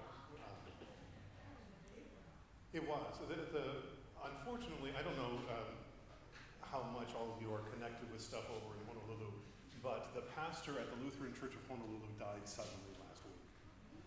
Jeff Lilly was his name. He'd been there about 16, 17 years. If you can imagine, parishioners found him in his office right before Sunday services. I mean, try to imagine how you actually deal with that. So the Lutheran bishop happened to be in town because I guess they installed someone here just recently. One of the Lutheran churches has a new priest, apparently. So David Nagler, the Lutheran bishop, was in town. Their diocese, or synod, is based in on California, Pacifica Lutheran Synod. So he only comes out every once in a while. So they squeezed in the funeral yesterday.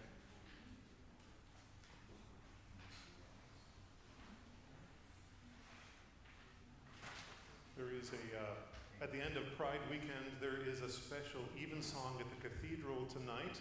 I think they are live streaming it. The music should be really amazing.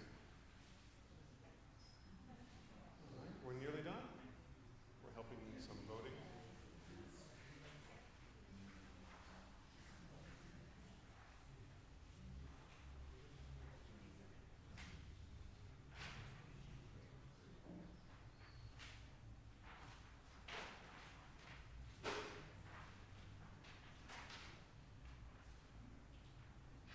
It's difficult anymore with all of the different things that happen to quote Bill Cosby, but he had this great line, this great story where his father would yell at him and his brother so much when they were young that he said, "Growing up, I thought my name was Jesus Christ." and his brother thought his name was Dennis. So one day I'm out playing by the rain, he says, playing in the rain, and he's upset at me, and my dad opens the window and said, "David, would you get in here?" And I said, "But Dad, I'm Jesus Christ." It's like the Sunday school kid who says he knows that God's first name is Howard. "Our Father who art in heaven, hallowed be thy name." All right. So the last question, you saw it coming, and I like to change it up a little bit. Not just what priest are we looking for, but think of where we went. We know who we are, we know who God is calling us to be, what kind of priest is going to help get us from that first set to that second set. So not just a status quo priest is basically what I'm saying. What kind of priest that are we going to, what kind of priest are we looking for that's going to help us get to where we think we're being called? Can be simple, can be complex. I'd say it's somebody who's more of an extrovert than an introvert, who's not afraid to go out into the community and engage the community. That's one. I don't know. So we'll start with that one. So extrovert, more extroverted. And I think we know that we're talking about the markers of extroverted. 90% of Episcopal clergy are actually introverts. It just means that where the energy is, after a big Sunday, they go home and crash. You will not believe this, but I am an introvert. So that's, but you know, you're looking for those things, and I think we all know what you're talking about. I think the more important thing is getting out to the community. Go out, get to the community. Right. Extrovert / community engagement. Yeah. Very specific. That's thank you. I have a whole bunch of stuff too from people. Oh, this is a bigger category. Yeah. So I'm just reading. Maybe I'll just read 2 and then somebody else can talk. And I'll read 2 more. Or read one so they can get it. Okay. A priest who will teach and get along with the vestry. All right. Teach / get along with the vestry. I like that, both of them, because you know you do need to get along with the vestry to get stuff done. But they need teaching too. I like that. That's good. So we're going to come back to some of the others. Bible study is very, very nice because you get the presence of God, and I feel that it's good for the church to have a Bible study. So, good at teaching Bible study. Can we say that? Does that cover it or no? Yeah. Okay. Good at Bible study, I think, or teaching Bible study. Good at teaching Bible study. Because if we just say good at Bible study, that could be interpreted as they're good at staying at home and studying it themselves. And that's not what we're talking about. Okay?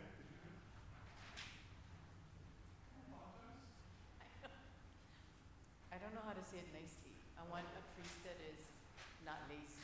Someone that will be willing to, and like Bill said, to engage and to make the time to do extra things to make it more welcoming, and like the extra services to be more available for additional things and not just stick to what we have.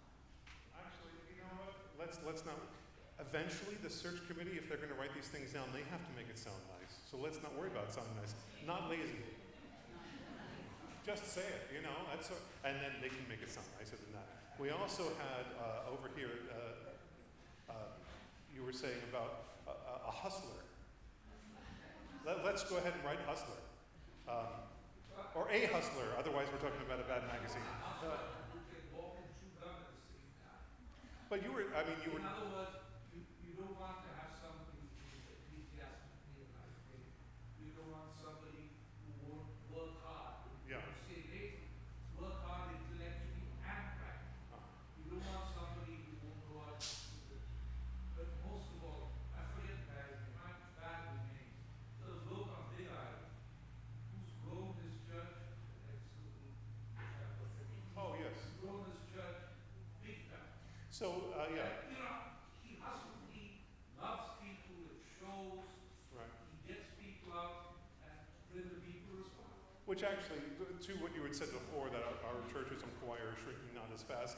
Actually, quite a few of our churches are twice as big as they were before the pandemic, believe it or not. So quite a few of our churches are doing well. Not all. Characteristics of the priests of those churches. That's what our committee needs. Yeah, well, but unfortunately, it's not always the same thing. It's got to be right to the community. But you know, so the cathedral is actually larger than it was before the pandemic, as far as what. But you're talking about St. James on the Big Island is doing very well. It's shrunk a little bit post-pandemic, but the previous priest told them, you might as well get ready to close the shop. I'll be your last priest. And now it's the largest church in the diocese. Largest. A minister to lead us and bring out the best in all of us to be compassionate, humble, attentive, and openly communicate. No one is perfect, but we can all learn from example. Okay, there's a lot there. Okay.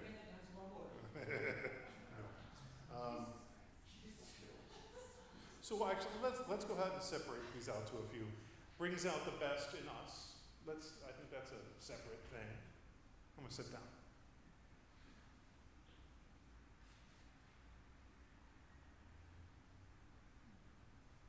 And I think these adjectives probably need to be separated, especially since we're gonna come out and put our stickers.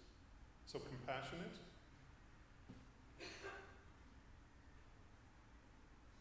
Humble.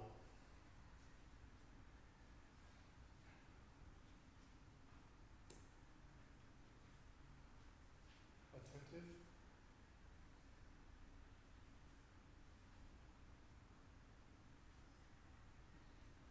And let's make this good communicator. It says openly communicate, but let's make a good communicator. I imagine various versions of these different words are things that might have been brought up. So I thought separating them made a little sense for us to do this time. Someone who values and understands our All Saints community, and in addition, values and understands the Native Hawaiian host culture. Right. So let's just say it that way. Values and understands All Saints. You can do A period, S period. I'm trying to make these guys' job a little bit easier. Values and understands AS culture, or maybe that community. I'm sorry. AS community.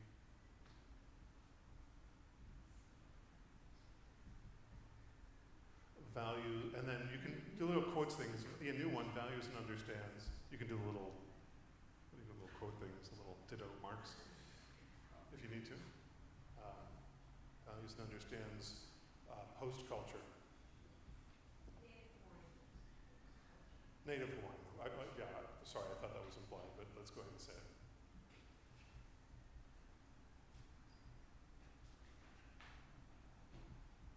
Well, I'm going to need help with this because basically sermons are really important to me.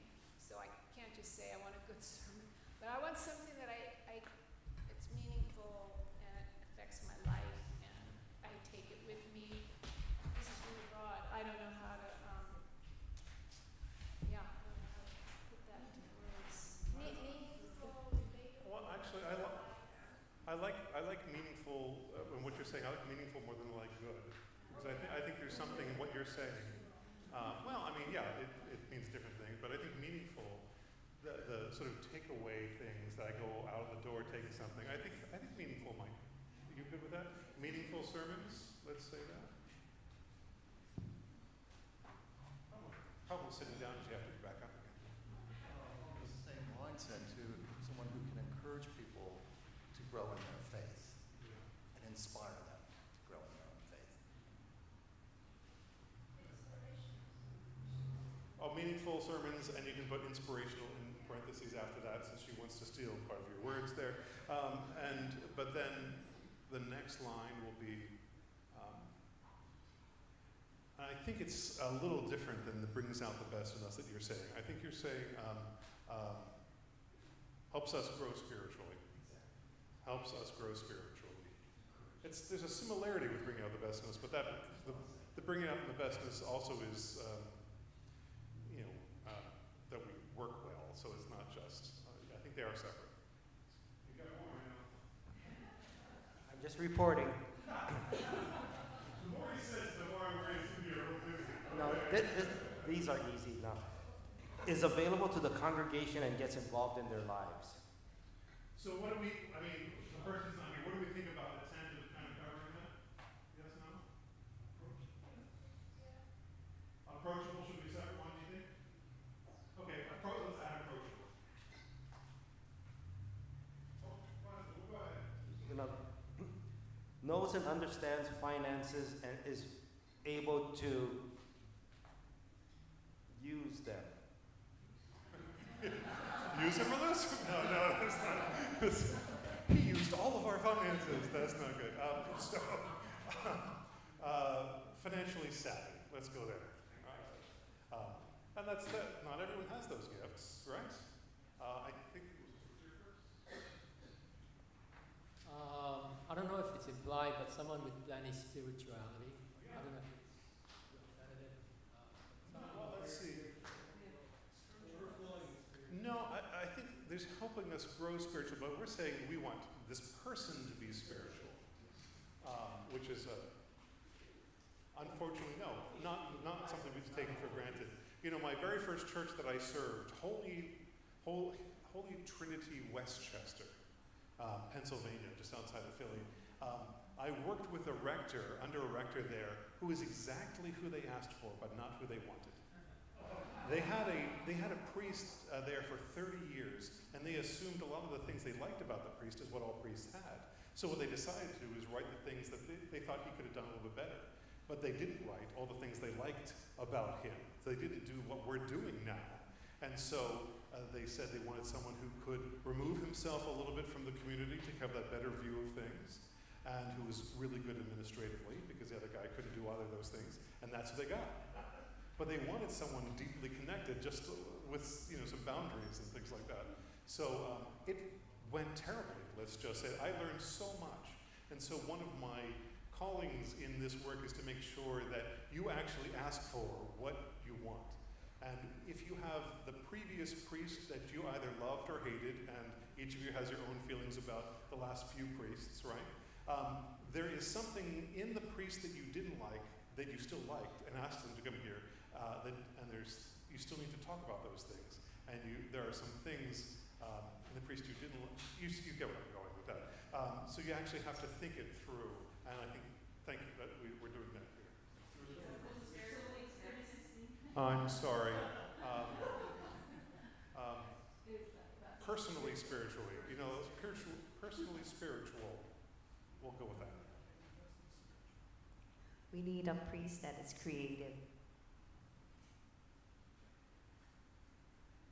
Not creative with the finances necessarily, right?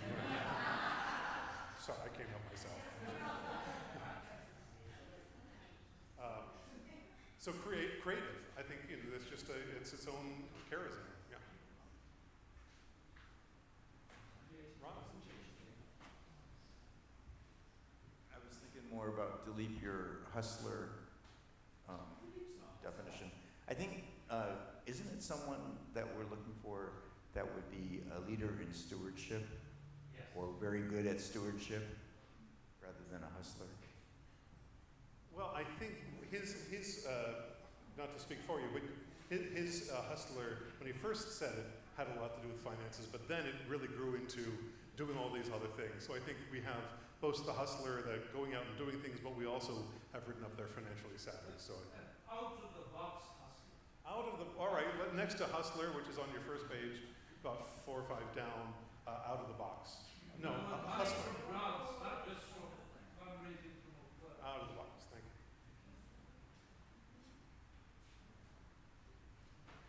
Plans to stay for a while. Out of our control, but we're writing it down. Plans to stay for a while. 75 years. I know, it didn't say 75. We'll have that signed in blood. Right, well, that's the thing, right? It is not something we can control. But yeah, I mean, it's good to put, there are ways to say it. We can't enforce it, and everyone knows that the Holy Spirit will do as it will. But we can find a way to sort of imply that throughout there. Well, plans change, that's true, but it is a kind of funny thing. The average, people have memories of people being a place 20, 30 years. The average has been, for the last 30 years, 7 years length of time of stay, and it has recently moved down to about 6, 5.5 as the average. Now, some of that includes the very short and the very long, so, averages are a little imprecise, but yeah, you have definitely been on the short end of that. And yeah. have somebody who understands that they're living on a small island in the middle of a big ocean, and if they come from the mainland, they're thousands of miles away from their family. You've got to know how to adapt to or accept island life. And that's been a problem here before. No, it is. So understands island life / isolation, just a nutshell it. That is actually one of the things I do when I talk to folks. I actually talk to every applicant that puts their name in, and I give them the list of things of why they shouldn't come. And if none of those scare them away, then we continue the conversation. And so that is part of what I do. I know for various reasons, Kavika here was very short, but he was here before. He understood all of those things, so I didn't have to tell him as many of those things. So, yeah. But that is one of the things I do. All of the things that drive people away, the average mainlander lasts, how long do you think? 18 months. The average, this is not a church number, this is just the average mainlander who comes to Hawaii lasts 18 months. I know a lot of people who are like, yeah, I'm not going to even bother learning that guy's name until he's around for a little bit, you know? And it makes sense, right? And spiritually and financially, you can't afford that. And as an extension, neither can the diocese, right? So I do my best to try to weed that out. And that is actually one of the things that has shrunk some of the pools of some of our searches of late, is that I've had people who talked about heard me and then talked to a spouse, for example, and then said, I got to remove my name. I just don't see it. So, it includes all the different, cost of living, culture shock, medical expense, distance from family and friends if you're coming from somewhere, all the things, and you know what they are, but they don't. I've actually included a cost of living calculator on our page where the openings are, so they can put in where they live now, how much they make now, and then put in, unfortunately, the only choice is Honolulu, but, and then it tells you not only the grand scheme, what the difference would be, but also like housing versus groceries, whatnot. So it's part of NerdWallet, if you guys know that stuff, and you can find it on our website. If you're curious, it's kind of interesting. I think a lot of people like Chris and Bill about spirituality and good sermon, but I just truly, simply, is how to interpret or teach us the Bible in a way that makes us want to read more or understand more, or just a deep understanding of. I know everything is written by human beings. People have controversy stuff, but the way they preach that sometimes helps me understand, help my gay friends or different things that really, I think it's important that we understand the Bible is not just one way, but it's just a deeper understanding of what Jesus wants us as a congregation to know and to pass it out to other people. I mean, it's a deep understanding of the Bible in a way that touches us. Okay, I'm trying to think if we can add that to something else, because we do have good at teaching Bible study. We also have help us grow spiritually. But I'm trying to see if there's something extra that we can, from you, that we can add to one of those, or is there another way to say it? Just one chapter of this book of Beatitudes. That was fantastic for me. Right.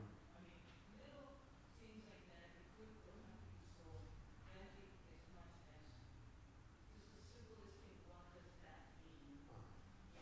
It's such a big impact on me of not reading the Bible. Okay. So, I mean, it's really, I think that third point is good at teaching Bible study. Perhaps we can have a parenthesis over that makes it personal. So maybe, we have the good Bible study, but if we say makes it personal, maybe that'll capture some of what you're saying. Okay. Thank you.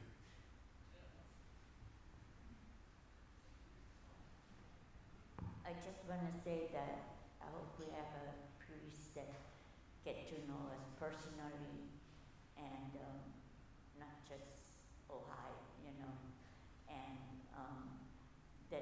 he would be able to do any type of service. I had an experience at my baby niece, and I asked the priest to do the service, and there was just blank on the telephone line. So I thought he hung up on me, but he said he didn't know how to do a service. So let's split those into two. Gets to know us personally. Let's make that its own thing. I've often said that the one thing I really pray for, the one thing that I really want priests to do, it doesn't have to happen right away. I need each of our priests to eventually have this moment when they come out here in front of you all and know all of your weirdnesses and all of the things that you push and pull on them and all of the things like, oh, that person's going to email me again, oh, that person's going to have that same question, all those things. And you come out here and there's this moment where you nearly lose yourself in the middle of the service because you look up at these people and you say to yourself, good God, I love these people. That's what I need. There needs to be at least a moment where they get to that. And I've had some priests in the nights where I'm not sure they ever really loved their people. So thank you for that. The second half of that was, I'm trying to figure out how to put that into words. What she was saying is know how to do the different services. You know, you don't, all of a sudden, you know, there's a tough one. And there are tough ones, you know. I did a funeral for a 2-year-old. There ain't no good way to do that. Let me just tell you, you know. And I did one for an infant where there was the little tiny coffin, and at the graveside, the mother threw herself on it as it was going. There's no way. I mean, it's no good, right? You can't. But she was saying that there was a service, and the person just didn't know what to do. So, how to put into words that they either know how to or they can. I mean, there's a first time for everything. Not that it's just creative. It's I'm trying to get at the core of what you were saying there. Yeah, no, and so it comes out of this particular story of this priest not knowing what to do that could help the people in this really rough moment. So how do we put that into words?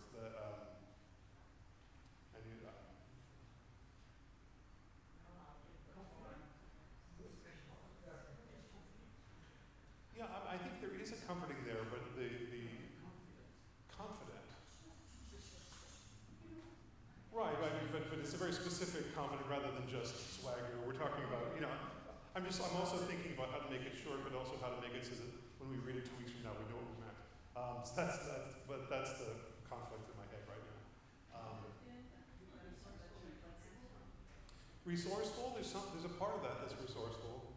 Resourceful and confident, let's put them together and then we'll hopefully know what that, we'll remind ourselves what that means.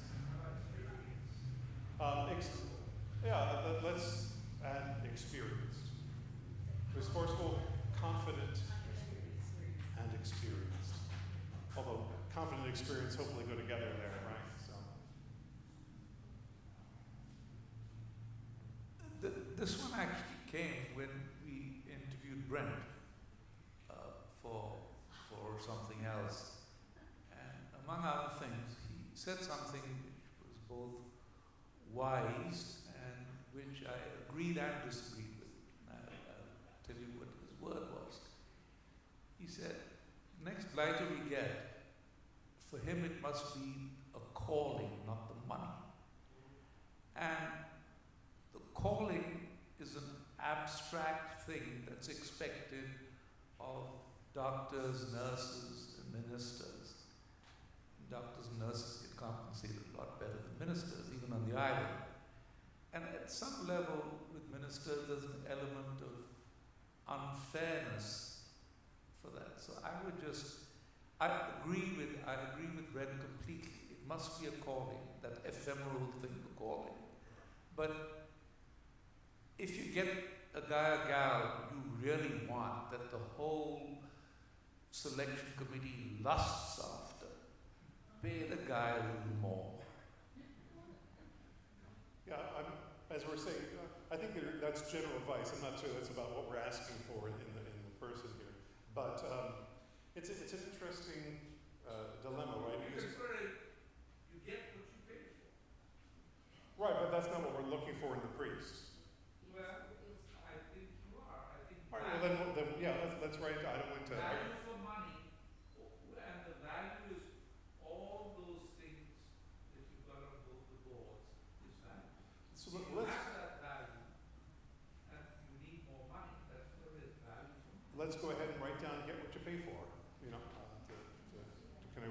would say, with your calling comment, I think one of the things that's unique is we're not just looking for, and I don't know if this is always true with doctors and other examples that you use.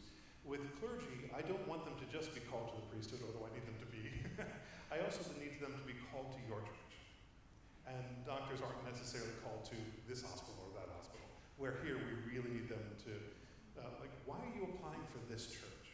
You know, and the search committee will get letters of introduction, and some will be horrible, and some will be good, and you'll see if this person didn't even read our profile. You know, those are the sort of things you have to deal with. I've just recalled something that I felt was important from my experience being on a vestry and on a search committee for a replacement for a priest who retired after 30 plus years. And I recall that the one that we chose was the one who asked questions about the church, about the community, about the culture. He asked a lot of questions.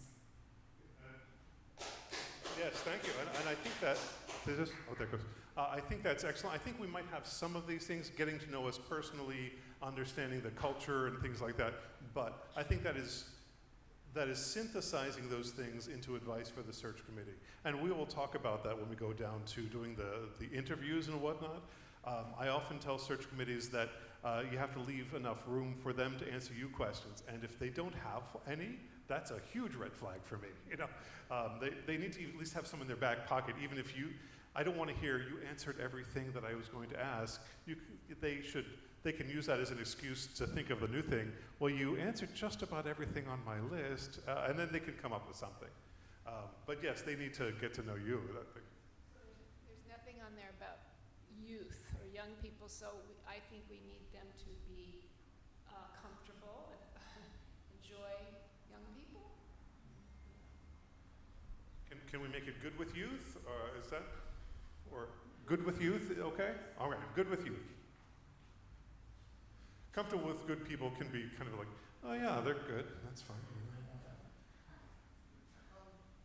Somebody who is somewhat analytical, who can look at a situation and identify barriers to growth, for example, and then come up with solutions to remove those barriers. Yeah, when I hear, so analytical, when I hear that, when I think how most priests are trained, and what the word that would pop up to their mind is good with systems theory, as we usually do. You know, family systems, looking at the project and seeing where the problem is, and analytical can just be. You don't like that? That's what. That doesn't work for you. Okay. It doesn't work for you. It's somebody who can look into a situation and see this is preventing us from growing. Right.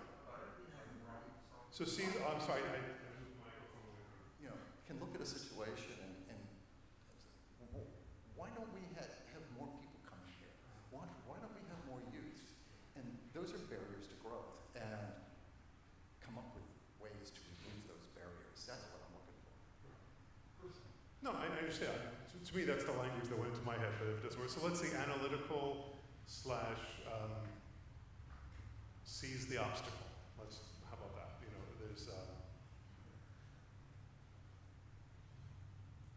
And that is a special skill. You know, from my training, it was often the systems. So you can, it was Rabbi Friedman and others after him who said that you would get up on the balcony to look down at the dance, and you sometimes need to be dancing with the people, but sometimes you need to be up on the balcony to look and realize they're all bunched up over there because the table's in the way, and these people are over by themselves by the door. You know, you need to have that to be able to see that. Yeah.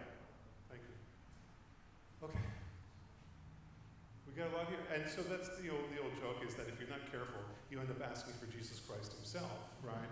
And you know what we did to him last time he showed up. But now we get to do that other part where we get to see where the energy of the congregation is. Again, all of these things are certainly true for the people who said them, but some are going to really be where the energy is of the congregation. And it's up to the search committee to synthesize from all of this. So unless there's any others, I think it's sticker time. Thanks for being so patient, folks. You guys have been really thorough, which I really appreciate.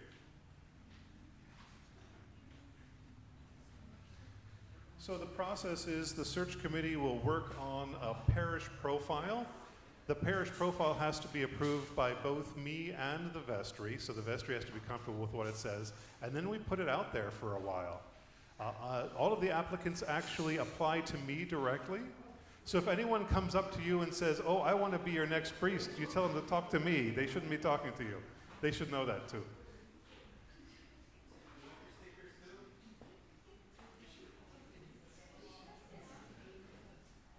And then the search committee will narrow it down to no more than 7 that they're going to interview. And then after that, no more than 7, they will narrow it down to no more than 3 finalists that they'll give to the vestry. So it takes a little while.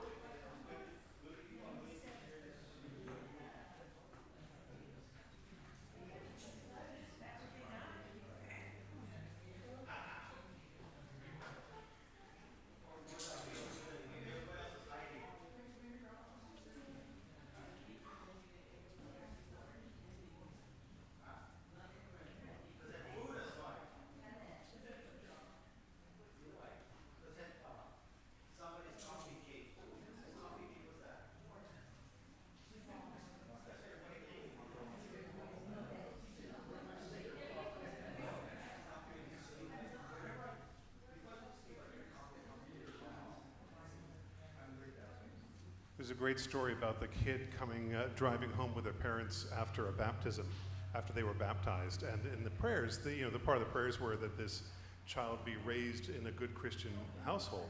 And the kid was crying in the back seat, and the parents say, why are you so upset? Well, the preacher said I was going to be raised up in a good Christian family, but I want to stay with you guys.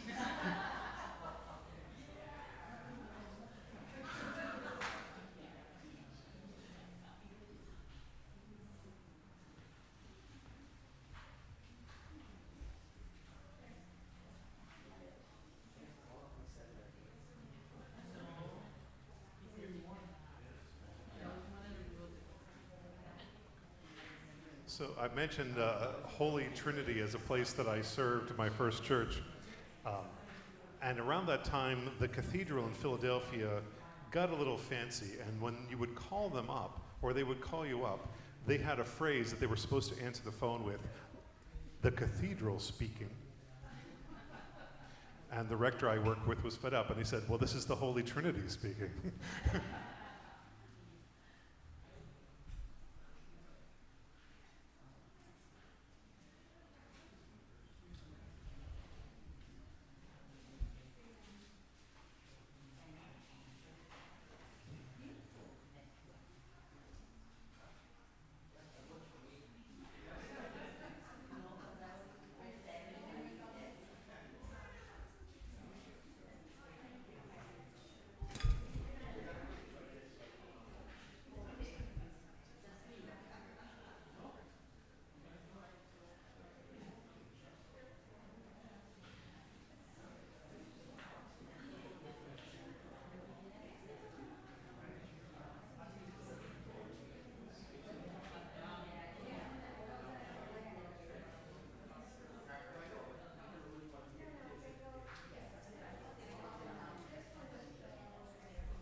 They say we're not allowed to laugh out loud much in Hawaii because it's a aloha state.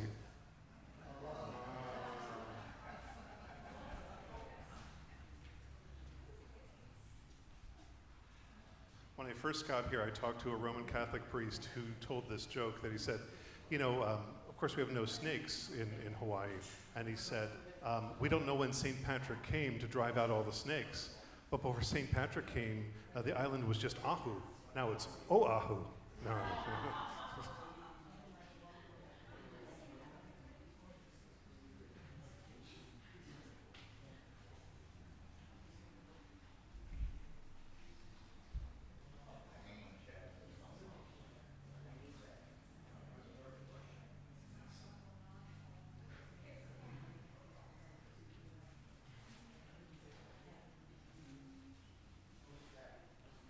looks like we're about wrapping up. And this does happen sometimes. We start to diminish in numbers a little bit as it goes on. You guys have been so patient and so thorough. I love all of the comments that have come up. You guys have done a wonderful job, and I want to thank you for that. The next portion is really the search committee, and I will go over these slightly afterwards. But this should give them what they need to be off and running and writing that profile. So let me let some folks finish voting first. Any questions about the process that I can help with?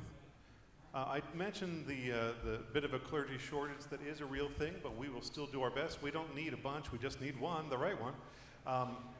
The search committee and the vestry will be tired of, eventually, tired of me saying this, but I will say this frequently, which is none of the above is always an appropriate answer.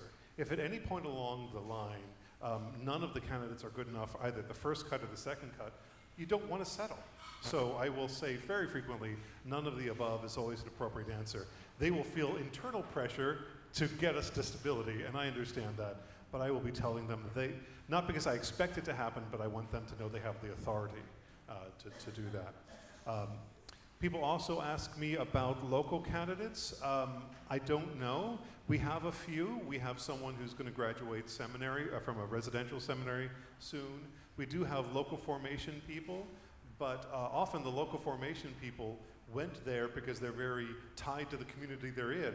So if I have someone in Hilo who went to the local formation program, they're not going to move to Kauai. So that has its own purpose, but it doesn't necessarily fill our desire for local folks.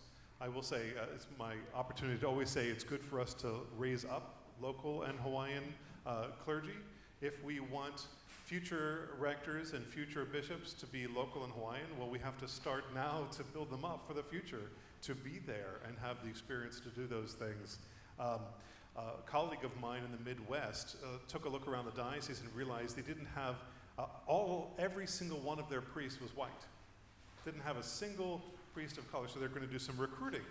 And when I look around the diocese, the one place where we don't really match the diversity, the clergy don't match the diversity of Hawaii, is local and Hawaiian. And I can't recruit them from somewhere else. There's only one way to get them, and that's to raise them up, and that is the job of all of the churches. So I try to, every time I visit a church, remind you to look around and see if there's someone who might be called, and maybe you can give them a little nudge, right? So that is part of the process and part of the story. Again, you will be doing what we did last time, priest in charge with the option of becoming rector. It's a lease-to-own program. It gives you actually more flexibility. You are a parish, so you can elect a rector, but a rector is like a tenured professor. You can't get rid of them. The bishop can't get rid of them unless they've done something very naughty. That's a whole different thing. That's actually removing them as a priest in general, not just the rector. So once they're the rector, they're ensconced. And the reason for that, really, back into history, is that if you could get rid of a minister for a sermon you didn't like, they can't do their work. So they need that kind of stability in their job to do some prophetic things. But the downside is, if you really don't like them, it's hard. What ends up happening is you shrink and you shrink and shrink because everybody hates the priest, and then there's no money and they have to leave that way, which is a horrible way to go. But doing the priest in charge inter-rector thing, you are going to choose someone you want to be. The vestry will choose who they think is the best priest in charge, hoping that they will become the rector. But it's a 3-year letter of agreement, and in the second year, they determine, is this really going to be rector? Is this going to be long-term or not? You don't get that opportunity if we go straight to rector. So it gives you extra flexibility. The priest can always leave. so what you're doing is you're actually deferring your authority by the 2 years, because technically, anyone who's not a rector is appointed by the bishop. But I'm here to tell you that the bishop intends to appoint your choice. And in the 9 years I've been doing this, he always has. There'd have to be some serious skeleton in the closet we found out last minute for him to not appoint your choice, and we would, the choice of your vestry, and we'd have that congregation. So you still technically don't have the authority at the beginning, but you're still getting your choice, but you get your authority later on, which you would then not have. So that is the priest in charge inter-rector model that we've been using basically since I've gotten here. And in our isolation, and it's difficult to get interims, it's been working for us. So I want to make sure, if you have more questions about that, do ask me. But that's why we have the language of priest in charge into rector. Just a couple lines on the responsibility of the rector versus the laity in the church, in practical terms. Wow, okay. Well, that... both responsibility and control. Okay. Well, I mean, it's a big question, but I'll try to do it quickly. The rector has responsibilities. Let's go ahead and go kuleana, because I like, it's got authority and calling and responsibility all in it. What's the kuleana of the rector versus, let's say, the vestry, all right? Generally, when you look at the canons of the church, the laws of the church, the priest has oversight of liturgy and program, and vestry has oversight over finances and property. That's the general thing. There are some other things that are slightly different. A priest has the authority to hire and fire employees. There's a wonderfully horrible story about a church, not in Hawaii, that I know, that you need to have mutual ministry. And one of the things that I provide, I can come every couple of years. It's actually written into the letter of agreement that every 2 years they should undergo a mutual ministry review saying, how are we working with each other, vestry and priest, right? And what can we work on? Because if you're not mutual and you just go to the letter of the law, this one church, the vestry came up to the priest and says, we absolutely despise that organist. We want you to fire him. And the priest said, I have the authority to hire and fire, and I don't want to. And they said, we have the responsibility and authority over finances, so we're just going to stop paying him. Now, technically, everyone was within their rights. Well, that ain't good, though, right? So we need to have that mutual ministry. So it's good to know where the authority lines are, but the vision is that we're doing this together. So those are the general terms. Okay, and that's part of questions that I should be getting all the time when I come and visit places, so I thank you for that. But, let's pray. This is my 45-minute prayer. No. Dear Lord, we are thankful. We are thankful for all the people here today. We are thankful for All Saints Church and everything it has been, everything it is, and everything it will be. Help us to be part of the is and will be. Move our hearts to be prepared for what is coming, what is your will for us. Even now, move in the hearts of those who may apply for this position. Help us to have a good sense of who we are, who we're called to be. And let us, with open arms, invite the next person who is to lead us into our future with you. All of this we pray in Christ's name. Amen. Thanks, everybody.